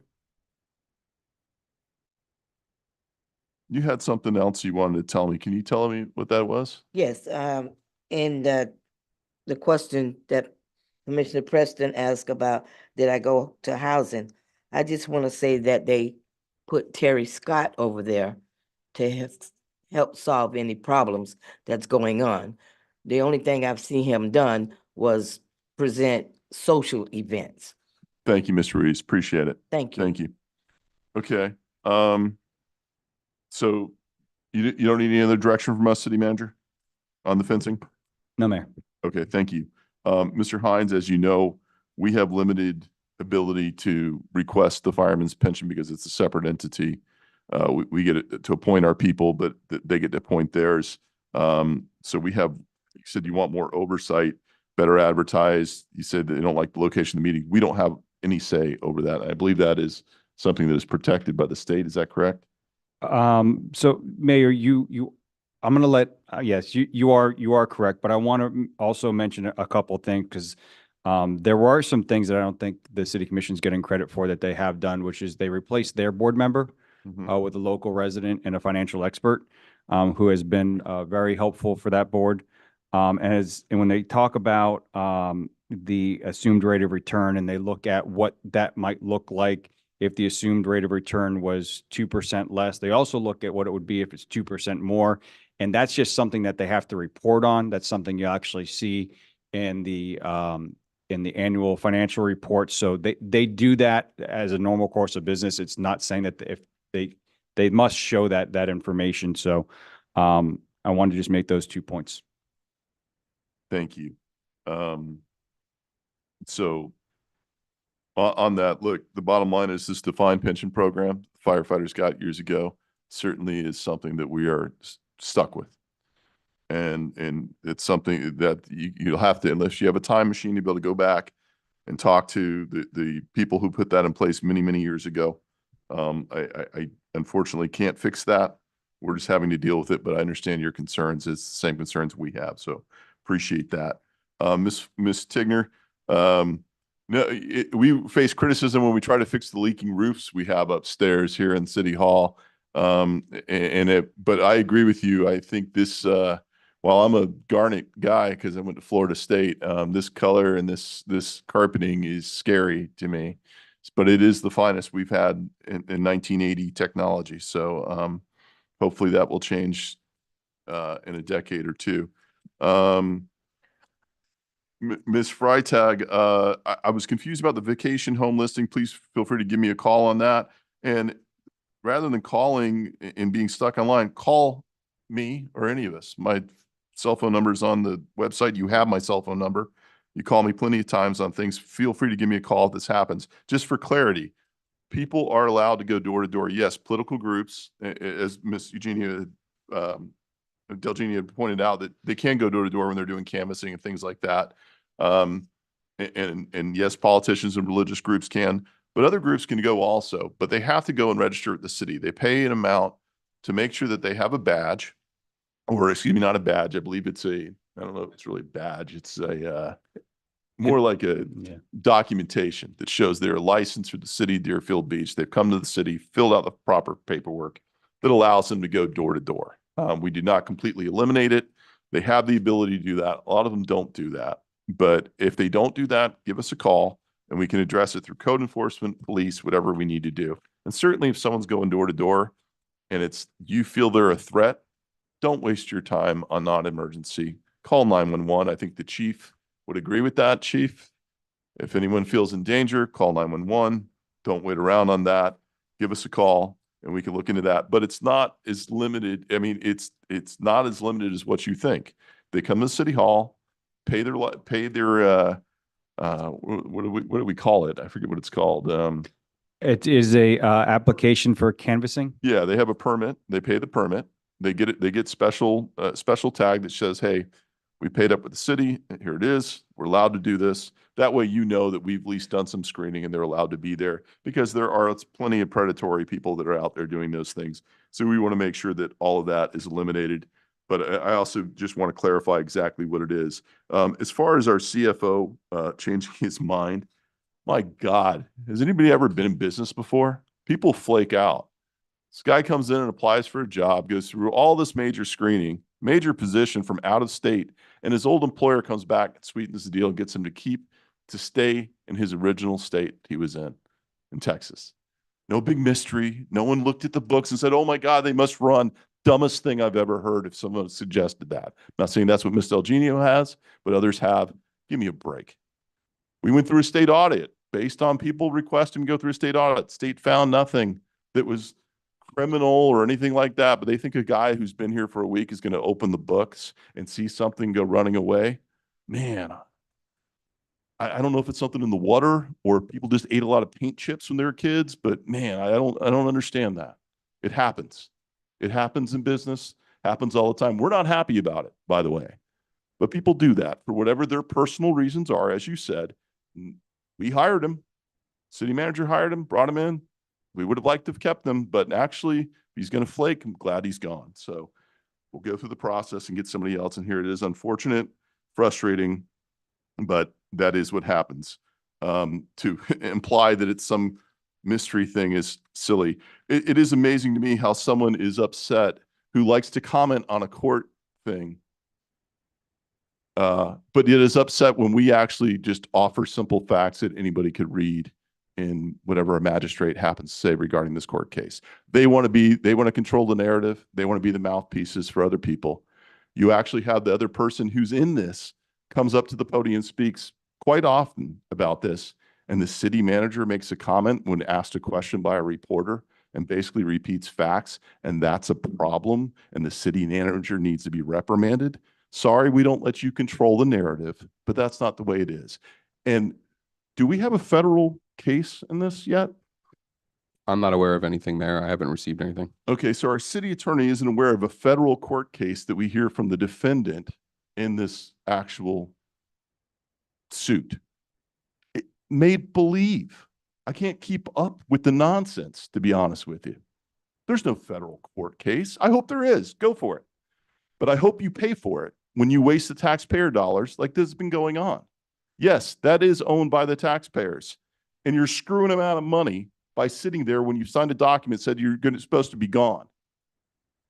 It's weird that the person that came in third in that whole decision-making or third when applying to take over that section is complaining about the process when the person who came in second isn't complaining about it. Amazing. Tell me it's not bitterness. You've got a failed candidate who's about to run for mayor again. I'm sorry to ruin the surprise. Everybody acts surprised when he announces he's going to run for mayor. Who's going to do that and wants to make it on this? You love publicity? Oh, I look forward to it. I look forward to it because this nonsense, we're not going to bring out the evidence till later. Yeah, world's going to end today. Not today, I actually meant next week. Next week it's going to end. We'll keep waiting. And the final judgment comes, get out your pocketbook. And I look forward to seeing who's going to jail. Can we move on? We are now at consent. Mayor, items 6 through 11 are currently on consent. Is there anyone who'd like to comment on items 6, 7, 8, 9, 10, or 11 on the commission? Any polls? See, are you on the commission? That's all right. Not, hold on a moment. 6, 7, 8, 9, 10, or 11 on the commission. Anybody wants to poll? Nope. Nope. Okay. Which one, Mr.? All right, you're going 6. Anybody else? Which one, Mr. Hers? 6, 7, and 10. You got it. Anyone else? Anyone online? No? Anyone? Okay, we're gonna go ahead and allow the public to come on up. Mr. Shinesky, you want to come up on item number 6? Is that all right? Am I doing it right? Sure. Is there Thank you, any gentlemen. other way?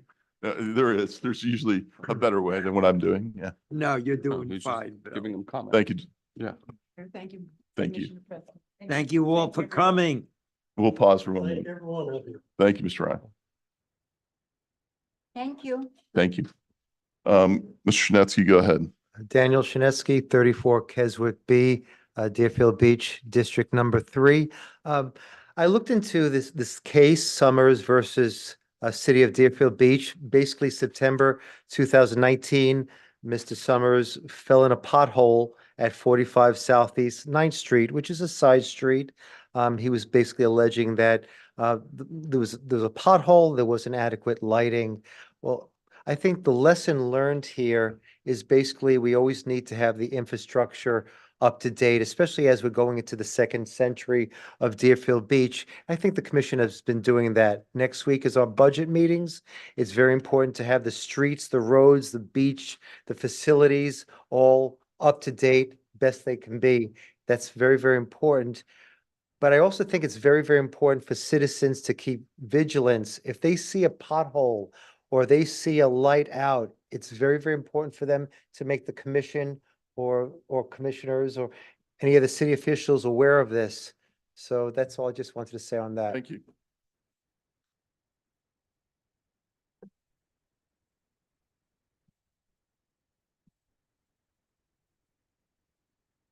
Dan Hurst, 330 Southeast 19th.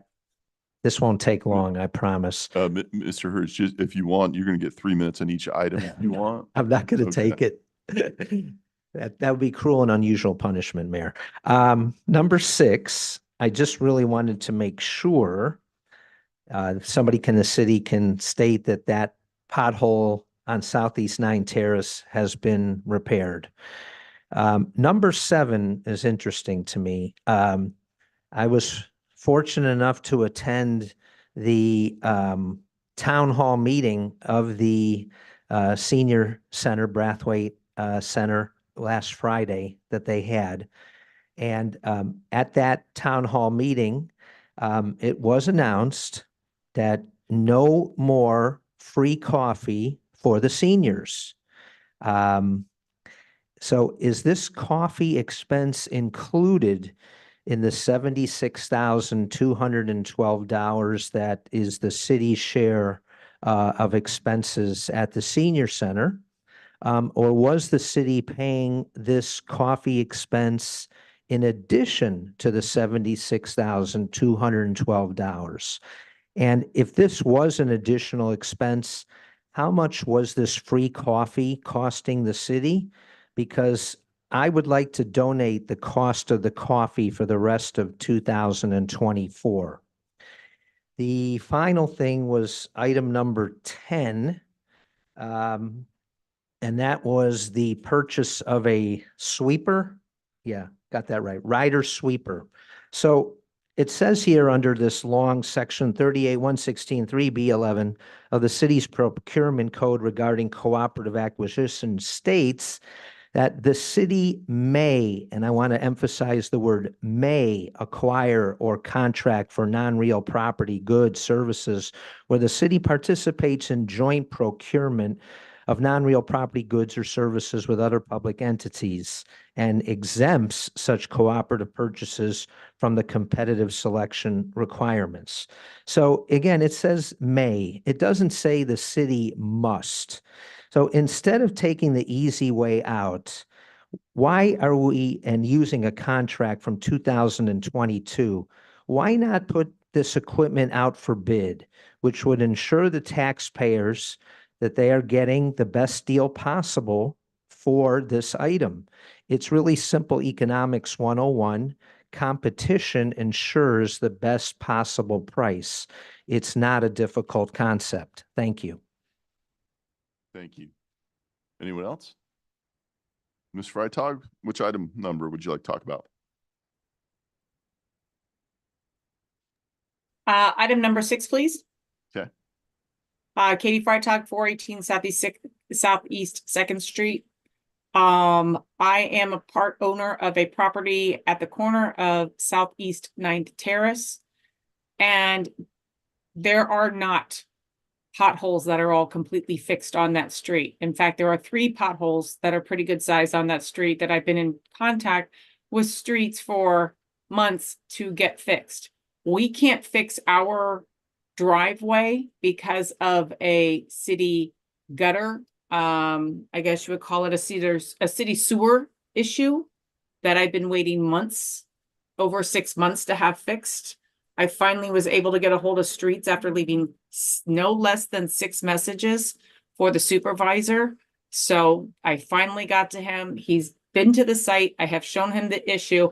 That issue is causing additional potholes to appear in that street, and it definitely needs to be addressed. I don't know if it's part of the water solution, solution, or the sewer project in the area. But if we don't address all of the problems on that street, then we are going to have issues. There is horrible lighting on that street. We took it upon ourselves to put in an additional street light on our property to protect our guests. But there are significant issues on that street that do still need to be addressed. Thank you. Thank you. Anyone else? No, we can close it to the public then. Was the pothole fixed? Yes, it was, Mayor. Okay, and are you aware of these other potholes that are being talked about on Southeast 9th Street? I am not. I'm Okay, if we can look into those, Yep. please. If we can get the question answered about the coffee. Sure. This, actually, this resolution is our payment to the Area-Wide Council on Aging. Yeah, that's what I thought. Yep. So it has nothing to do with, okay. And if you want to do a public records request for the cost of coffee, go right ahead. Purchase of the sweeper. Any comments on that? Sure. So the lead time on this piece of equipment right now is 4 to 6 months. So, really, we're just trying to take advantage of this available contract that was competitively procured, so that we do not have to, we've seen what happened over winter time. It took us a long time to get those streets picked up. Our crews did a great job, but the equipment was, proved to be inadequate. So we're really looking to try to expedite the delivery of this item, and, for operational efficiencies and potential storm impacts that we might see, hopefully, knock on wood, not over the summer. With that competitive contract and looking at that, knowing that inflation has happened since this contract is in place in 2022, have we at least gotten an idea of whether or not the contract is better than what would be in existence now, considering the inflation? Or because simply economics 101 would tell me that if you got a good contract in the height of inflation that precedes that inflation, you might want to stick with that as opposed to putting it out in the open market and having everybody charge you a higher price. That's an excellent point, Mayor. In fact, many of these vehicle manufacturers right now are not even guaranteeing the price that you enter into the contract with, because it's taking them, some cases, a year, 2 years, some of the garbage trucks and fire apparatus, 3 to 4 years. And so they can't even guarantee the price of that equipment through the production. So prices are escalating and have been for a while when it relates to vehicles and equipment. Okay, thank you. Okay, Commission? Motion to approve. Second. Motion by Commissioner Parnas, seconded by Commissioner Hudak. Can we have roll call, please? Commissioner Hudak, Yes. Commissioner Parnas, Yes. Commissioner Preston, Yes. Vice Mayor Drosky, Yes. Mayor Gantz. Yes. We are now at departmental business. Item number 12 is a resolution of the City Commission of the City of Deerfield Beach, Florida, approving an interlocal agreement with the City of Deerfield Beach Community Redevelopment Agency to provide short-term loan funding in the amount of $2 million for the Sawgrass to Seagrass Center project located at Sullivan Park, providing for conflict severability and an effective date. Mayor, so this item was discussed at the CRA meeting, and really what this amounts to is that the funding that the CRA currently has is not enough to enter into a contract for the Sawgrass to Seagrass Center that you guys will be seeing on the CRA board coming up soon. Now, at the beginning of next fiscal year, soon thereafter, they will, right? But in order to enter into this contract, we have to have a commitment of funding. The CRA has to have a commitment of funding in order to enter into that contract and for us to issue a purchase order. We don't suspect that there will actually be an expenditure of this $2 million because by the time the CRA receives that TIF money in October, November, December, they will have the funding necessary in order to support the project. But for the reasons that I just told you about, they need to have that funding up front. So this item is an interlocal agreement between the CRA and the city for $2 million that will allow them to pledge that money towards the project that you will see at a CRA board meeting coming up. Okay. Is there anyone from the public that would care to comment on this item?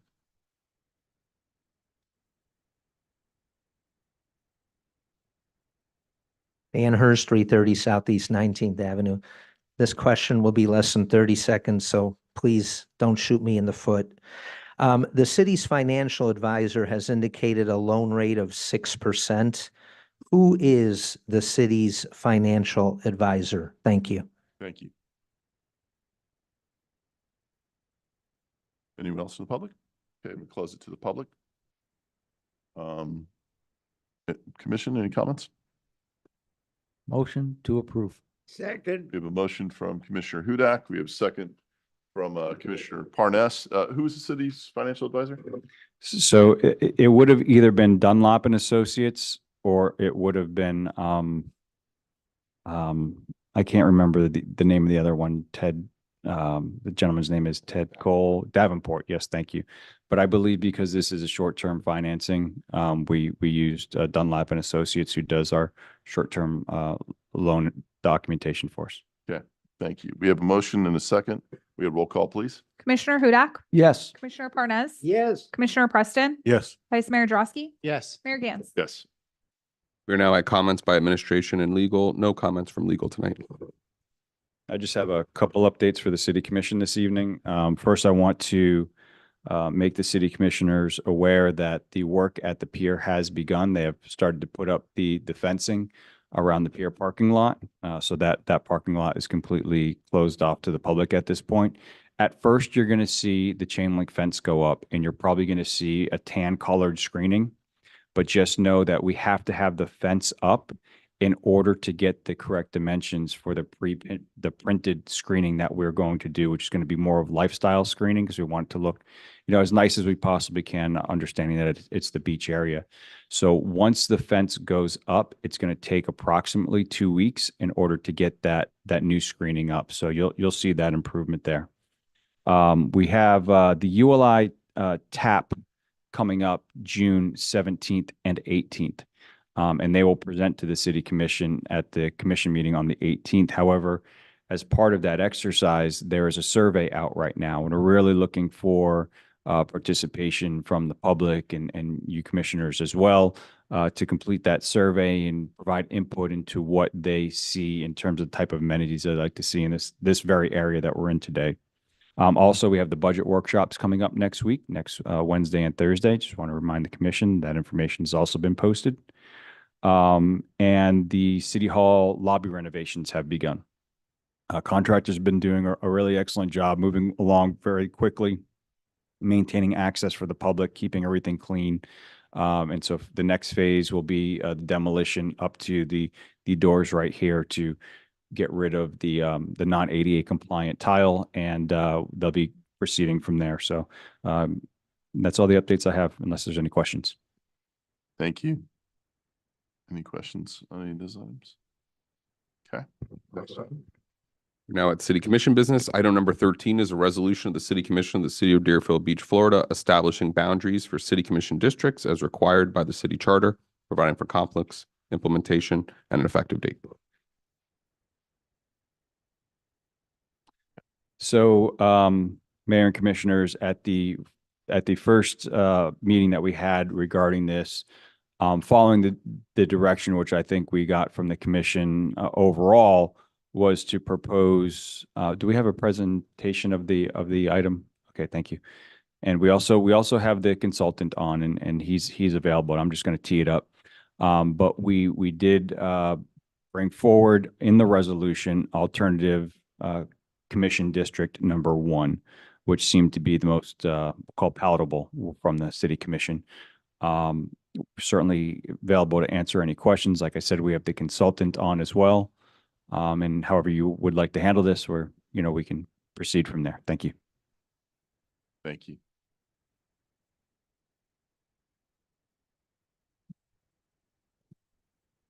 Anyone?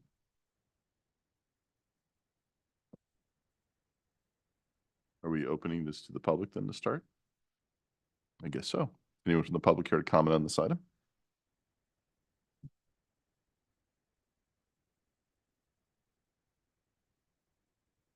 Dan Hurst, 330 Southeast 19th Avenue. I noticed that this consultant was paid, or he will be paid, a total of $10,000. So I was just curious, is this the only consultant that could possibly be hired to do this job? And that's why this was not competitively bid out? Thank you. Thank you. Anyone else from the public? No? Oh, yes, sir. Aaron Locascio, 615 Southeast 12th Avenue. I wasn't physically here at the commission meeting, but I did listen to it.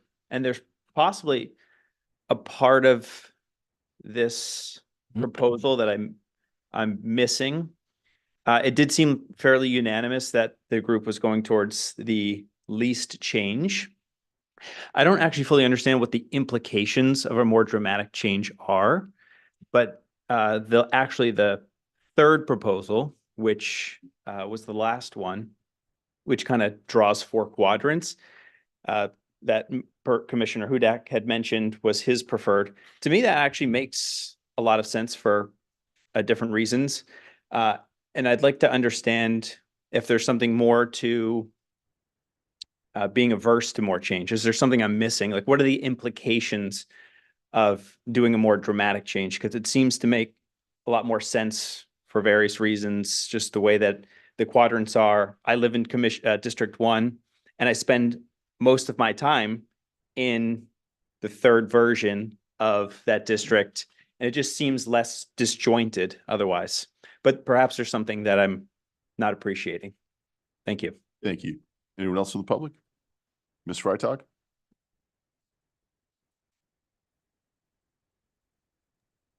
Katie Freitag, 418 Southeast 2nd Street.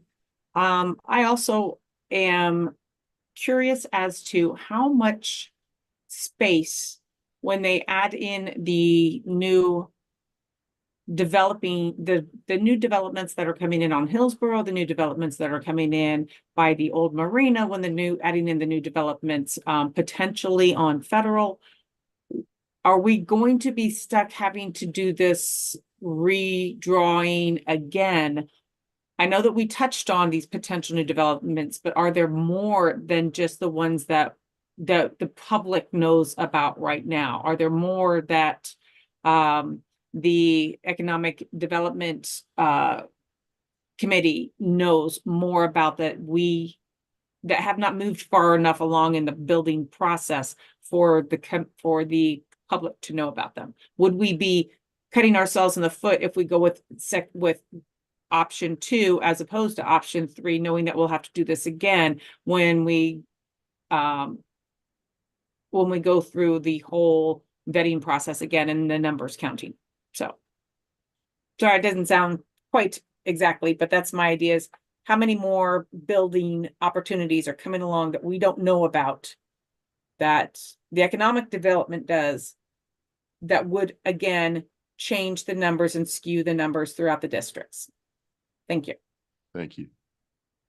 Anyone else? Okay, I'm gonna close it to the public. I have no idea what someone knows or doesn't know about new development that's coming in, what their awareness is, but I would imagine any new developments being proposed was brought up to our consultant to make sure that those numbers match that.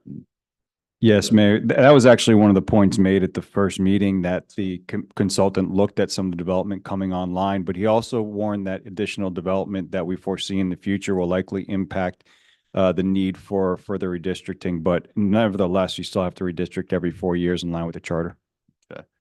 I do have a question on that when people ask, well, why not go with, as Commissioner Hudak had pointed out, what his preferred was, and there was some logic behind that. But I'm looking at what is historically District 3 has always had, what has been Century Village.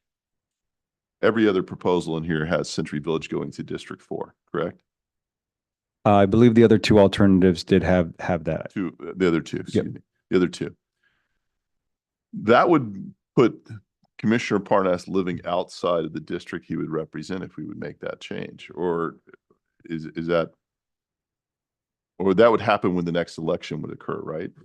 Right. You cannot be removed from office, your current seat of office that is in the charter. Right. But you would change that entire dynamic of having what has traditionally been a unique situation in Century Village. Century Village historically, to give you some historics, and the person that was here, our consultant, had mentioned that he was here back in the 80s when they first brought up this whole thing. The reason why Century Village used to have, I think, 3 elected officials.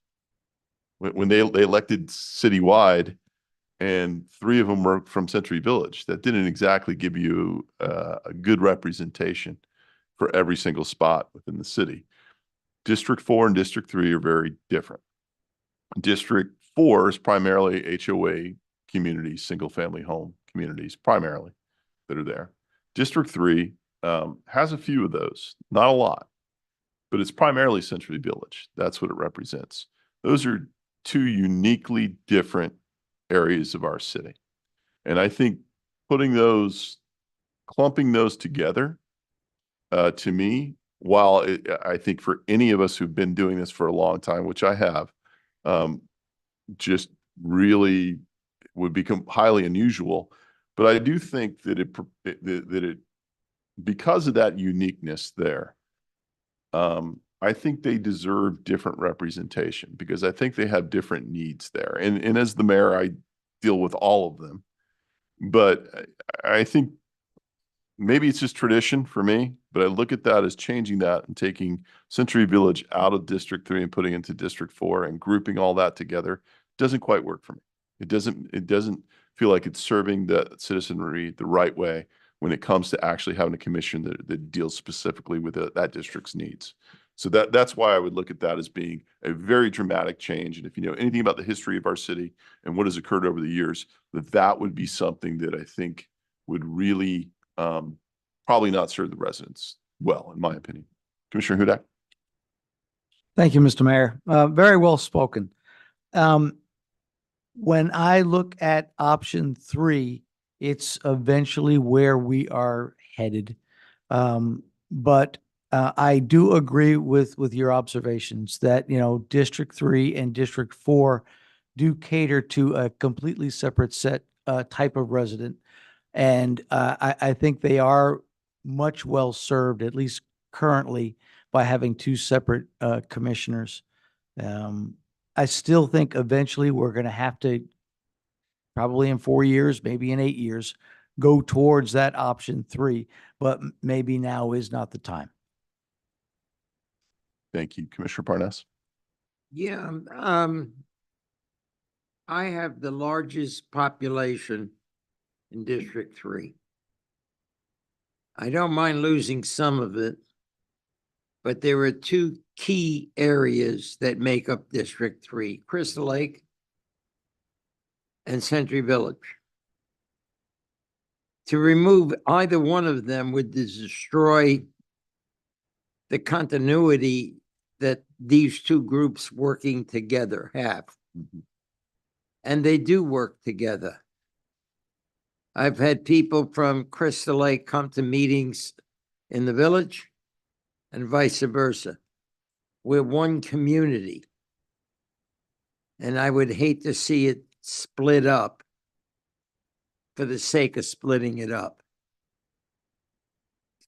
Do I expect to lose part of it? Yes. Why? Because our goal is to balance not by physical territory, but by population, as close to equal as possible. And I think that can be done without destroying either of the two neighborhoods. I like Plan 1 because of that.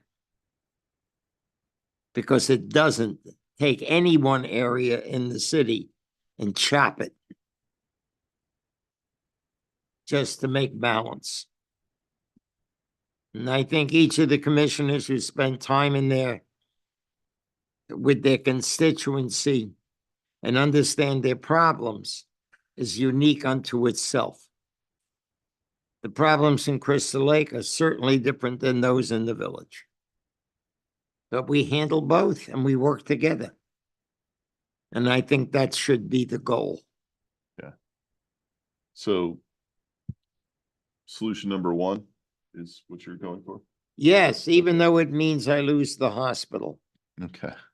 which I'm very close to. Yeah. No, not because I just got out of the hospital, okay? I've worked with the hospital over the years to see, so much so that my cardiologist tells me that when I had a procedure that had to be done recently, it should be done at North Broward. And I spent a little time in North Broward. My surgeon came and they cover all of them. That amazed me. Dr. Bo, who's my heart surgeon. I'm going to try to reel you in back there on there in a second. Okay. We've gone off the tracks here a little bit. All right. I will say, I think the hospital lost you. You didn't lose the hospital, unfortunately for them. They're losing you as a representative. No knock on who they're getting, but you've been a big advocate for them over there. I too support item number 1, but I do see how that may end up changing. But I think there is, it's not just about looking at a map and trying to figure out how those numbers work. You have to understand how those communities have interacted over the years in their own uniqueness, and I think that's why they're better served being separated, in my opinion. So, yeah, I'm for 1. Commissioner Parnas is for 1. Vice Mayor. Need a motion? Yeah. We do. I'm for 1. I'd like to make a motion that we accept or adopt option 1 as for Second, the redistricting. We have a motion from Commissioner Preston, seconded by Commissioner Parnas. We have roll call, please. Commissioner Hudak, Yes. Commissioner Parnas, yes, Commissioner Preston, Yes. Vice Mayor Drosky, Yes. Mayor Gantz. Yes. done. We are now at comments by mayor and city commission. We'll start with District 1. Thank you, Mr. Mayor. The only comment I have is June 6th is D-Day, so I hope all of us just take a few moments just to remember the sacrifice that was made on that day. It definitely just changed the world, and it's coming up in 2 days. That's all I have. District 3. District 3. Oh, excuse me. I jumped around. Yeah. I thought we started with 4. All right, Ben. District 2. Thank you, Mayor. First, to the commission and to staff, the family of Kevin Clark wanted to thank us. Tragically, that's a city employee that, while on the clock, lost his life. But the family was very, very receptive and said thank you to all of us. But I also want to address something that people said to me. I want to tell you that you were wrong. for all of those you that suggested that the city does not have compassion and that the very next day his truck was filled. It's not true. It's not true. What happened in that situation, I don't think that our city is in a position to be able to make such an abrupt move. One day a person's not there, the next day, someone else is hired. Those people that were in that position was already, that you saw or that you heard about, had already gone through a screening process.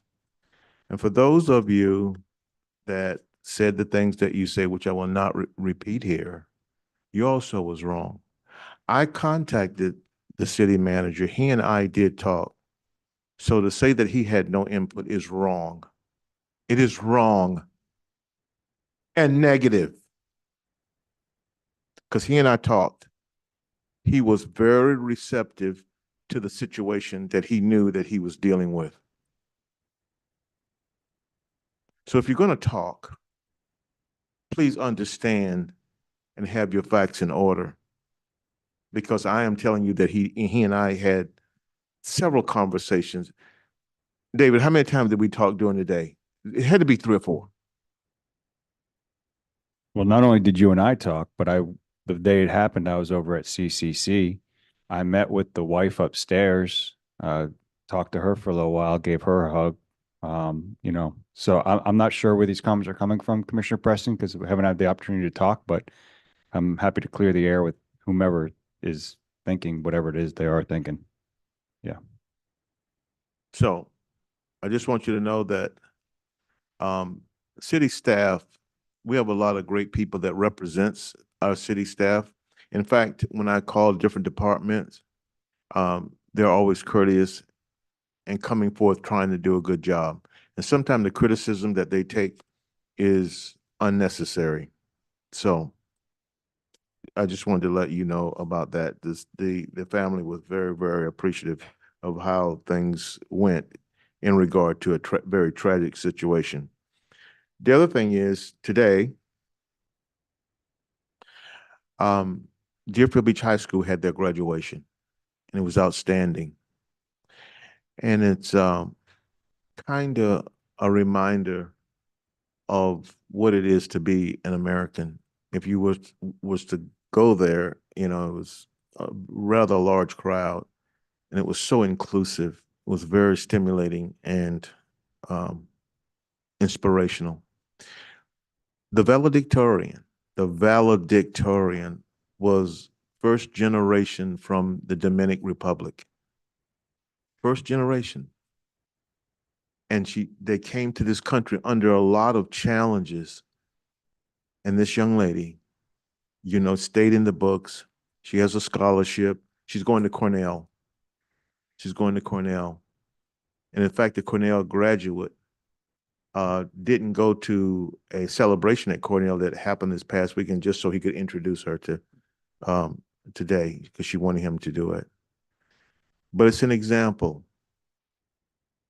of what happens in this country. And I share with one of my colleagues, Commissioner Hudak, that kind of thing can only happen in this country.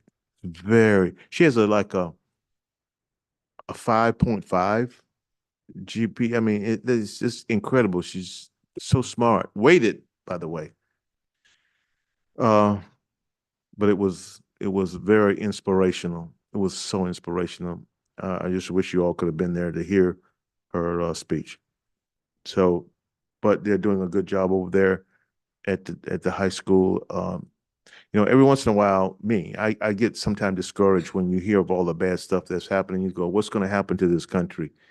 We're going to be just fine. We're going to be just fine. There's a lot of good people out there, parents that are doing the right thing, raising their kids the right way. And a lot of these kids are very intelligent and very smart. The next thing is that I know that my colleagues, you get these updates from BSO just like I do. And have you noticed that they have been saying, heavy traffic this way, suspect in custody? I just wanted to tell Chief Hopstein what a great job his guys are doing. Just these people are doing such a good job. We take a lot of the things that they do for granted.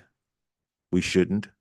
And we have to remember just the things that we get on our thread, that, you know, these are dangerous situations. Things could go bad at any given time, and yet these people put their life on the line. And oftentimes, you know, it ends up in a very, very good way, that the suspect is in custody. Good job, Chief Hofstein. The next thing is, I just wanted to give a shout out, Mr. City Manager, to our staff. I have called different departments at different times, and sometimes multiplicity of calls concerning one thing, sometimes different things, and they're always polite, whether it's IT, Ron McKenzie, whether it's Priscilla Seljulnik, and I finally said it right. Was that pretty good, Priscilla? You're great. You know, I mess it up a lot of time when I call, but you know, a lot of the people do such a good job. You need to let them know how much they appreciate it. Clear and concise answer, direction, whatever you need. They're doing a good job. So thanks a lot to our city staff. The next thing that I have is on Juneteenth is the 19th. Is that correct? 15. Yeah, exactly. That's what I got too. That's why I want to make sure that it's right. I saw a correction that it's on June 5th. So is it June 15th or 19th? 15th. 15th. Okay. The celebration is the 15th. The actual day is the 19th. Okay. Well, on my phone, it says 19th. That's okay. That's actual Juneteenth. It's the 19th. Okay. Oh yeah. Well, yeah. Yeah. Okay. So the celebration is on the 15th. Right. Okay. So we have Juneteenth celebration on the 15th. Am I doing okay, Janice? Okay. Thank you. So everybody, District 1, District 2, District 3, and 4, let's come out and have a very, very good time. And by the way, I know that this is nationally celebrated, but this great commission did it before the federal government did it. Got to remember that. Okay, we made a move, and so we made history. Nobody was doing it before we were doing it. Yeah. This commission that you guys you beat up a lot. You know, I tell you, Man. we did a good job, and I really appreciate that. So thank you. Please come out. Please enjoy. Please tell your friends to come out on the 15th, which is the celebration day, and let's all have a good time. Saturday the 15th. Okay, that's all I have. Thank you. I guess Make it's sure I can District count. 3. There we go. Thank you. Couple of days from now will be June 6th. I remember June 6th because my father, who served with Patton in World War II, my aunt with Eisenhower in North Africa, my Uncle Leo and Uncle Jack invaded southern France, and I served overseas for 2 years. And I visited the cemetery back in 1956. And I stood there in awe of the men who sacrificed their lives to save our society, to save freedom. Yet we have people who mock June 6th and say people are suckers who gave their lives for our country. Unbelievable.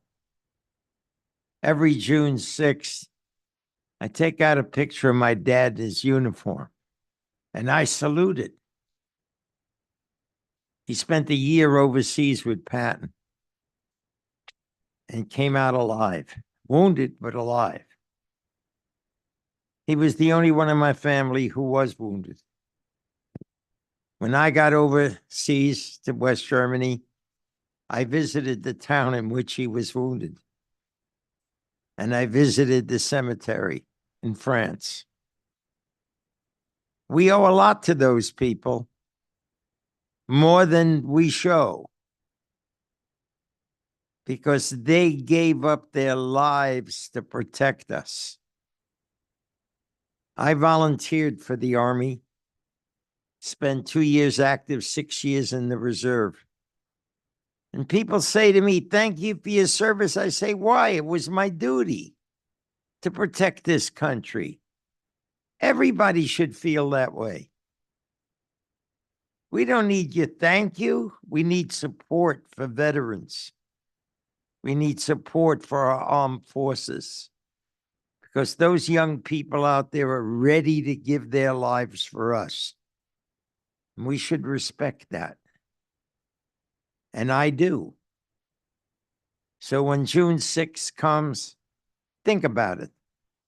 Think about those boys in those boats that stormed the beaches under heavy fire to save Europe, save democracy for the world. Thank you. Thank you. Vice Mayor? Next time, call on District 3 first, so I don't have to follow that.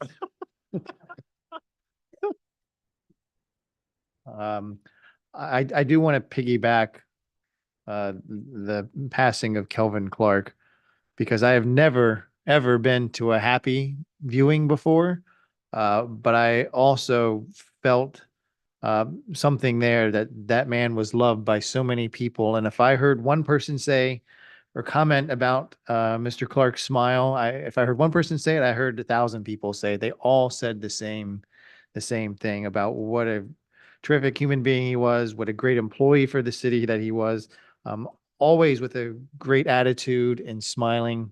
I heard it from a ton of people, and I have his palm card here, and I think it's a great idea. He has at the bottom the Miami Heat logo, the Miami Dolphins logo, and the Miami Hurricanes logo, because he was such a big sports fan. And his sons were saying that, I mean, he would know the rosters up and down and know every player on all of the teams. So I can live with the Heat and the Dolphins. I hope God pulled him aside regarding the Hurricanes and having a talk to him about that, because I want the Seminoles on my palm card when I go. But it was really, like I said, I've never been to a happy viewing before, but you could definitely feel the love and something special in that room. And that's all I have, Mayor. Thank you very much. And he was buried in his sneakers. Yeah, that was pretty cool. Few things. I want to make sure that the businesses are aware of this fencing that we're going up over in the pier, and making sure that they know that the initial fencing that's going up is temporary until we put the more visually friendly fencing. So if we can make sure that our economic development team reaches out to them, make sure they're all aware. Speaking of the S-curve, I've gotten several complaints about the over-aggressive enforcement of the no parking at the former Pelagic site. And they've got people monitoring it. They've got somebody who's monitoring it. And the minute somebody parks there and steps out and walks away, they are booting the car and towing them away now, like that. And they're costing people a lot of money to do that. Now, common sense would dictate on the heart of the beach area that there's no such thing as free parking, especially in a spot that doesn't have a business there. You've got where it gets confusing though, is you have where the restaurants are and everything just to the east of there. If you go patronize the establishments there in that plaza, you can park there for free temporarily for a small amount of time. Some people might get confused and think that's part of it, but it's clearly not. It's an empty building. There's a roadway in between, small one, but it's there.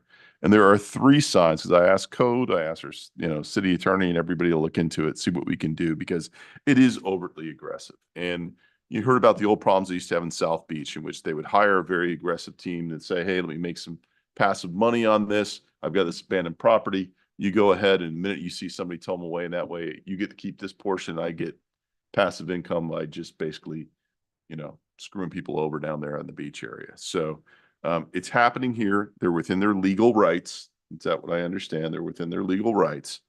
But let's make sure that our residents and our visitors are aware, and I know there's signage there, but whatever we can do to make sure they're aware that parking at the old Pelagic building will get you booted and towed because it's private property, and they need to make sure that we can do something about that. There's a suggestion that we put no parking on the sidewalk there, paint that on there to kind of prevent people from doing that. I think by the time you park and you notice that there's no parking on the sidewalk, it's already too late. And I don't think that's something we can really do. But again, I want the city attorney and the city manager to continue to look into it and make sure that we can, or even appeal to them, because I know the building has changed hands, but appeal to them to be a little more sensitive to some people and give a little bit more breaks. But private property, they can do what they want.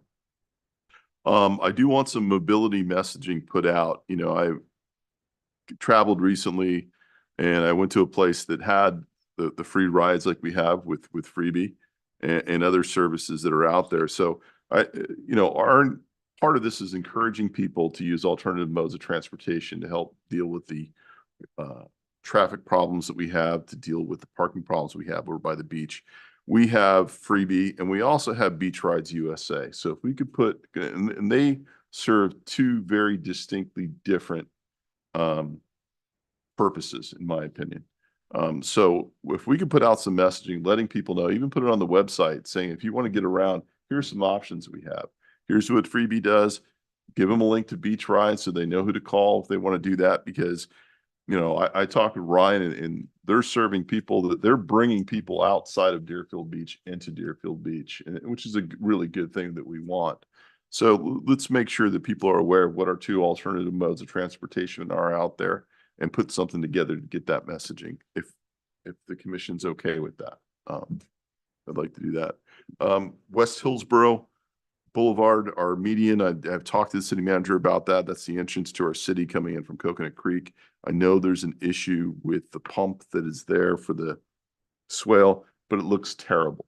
Whatever we need to expedite that, to fix that, get the water running again, and just clean it up in general.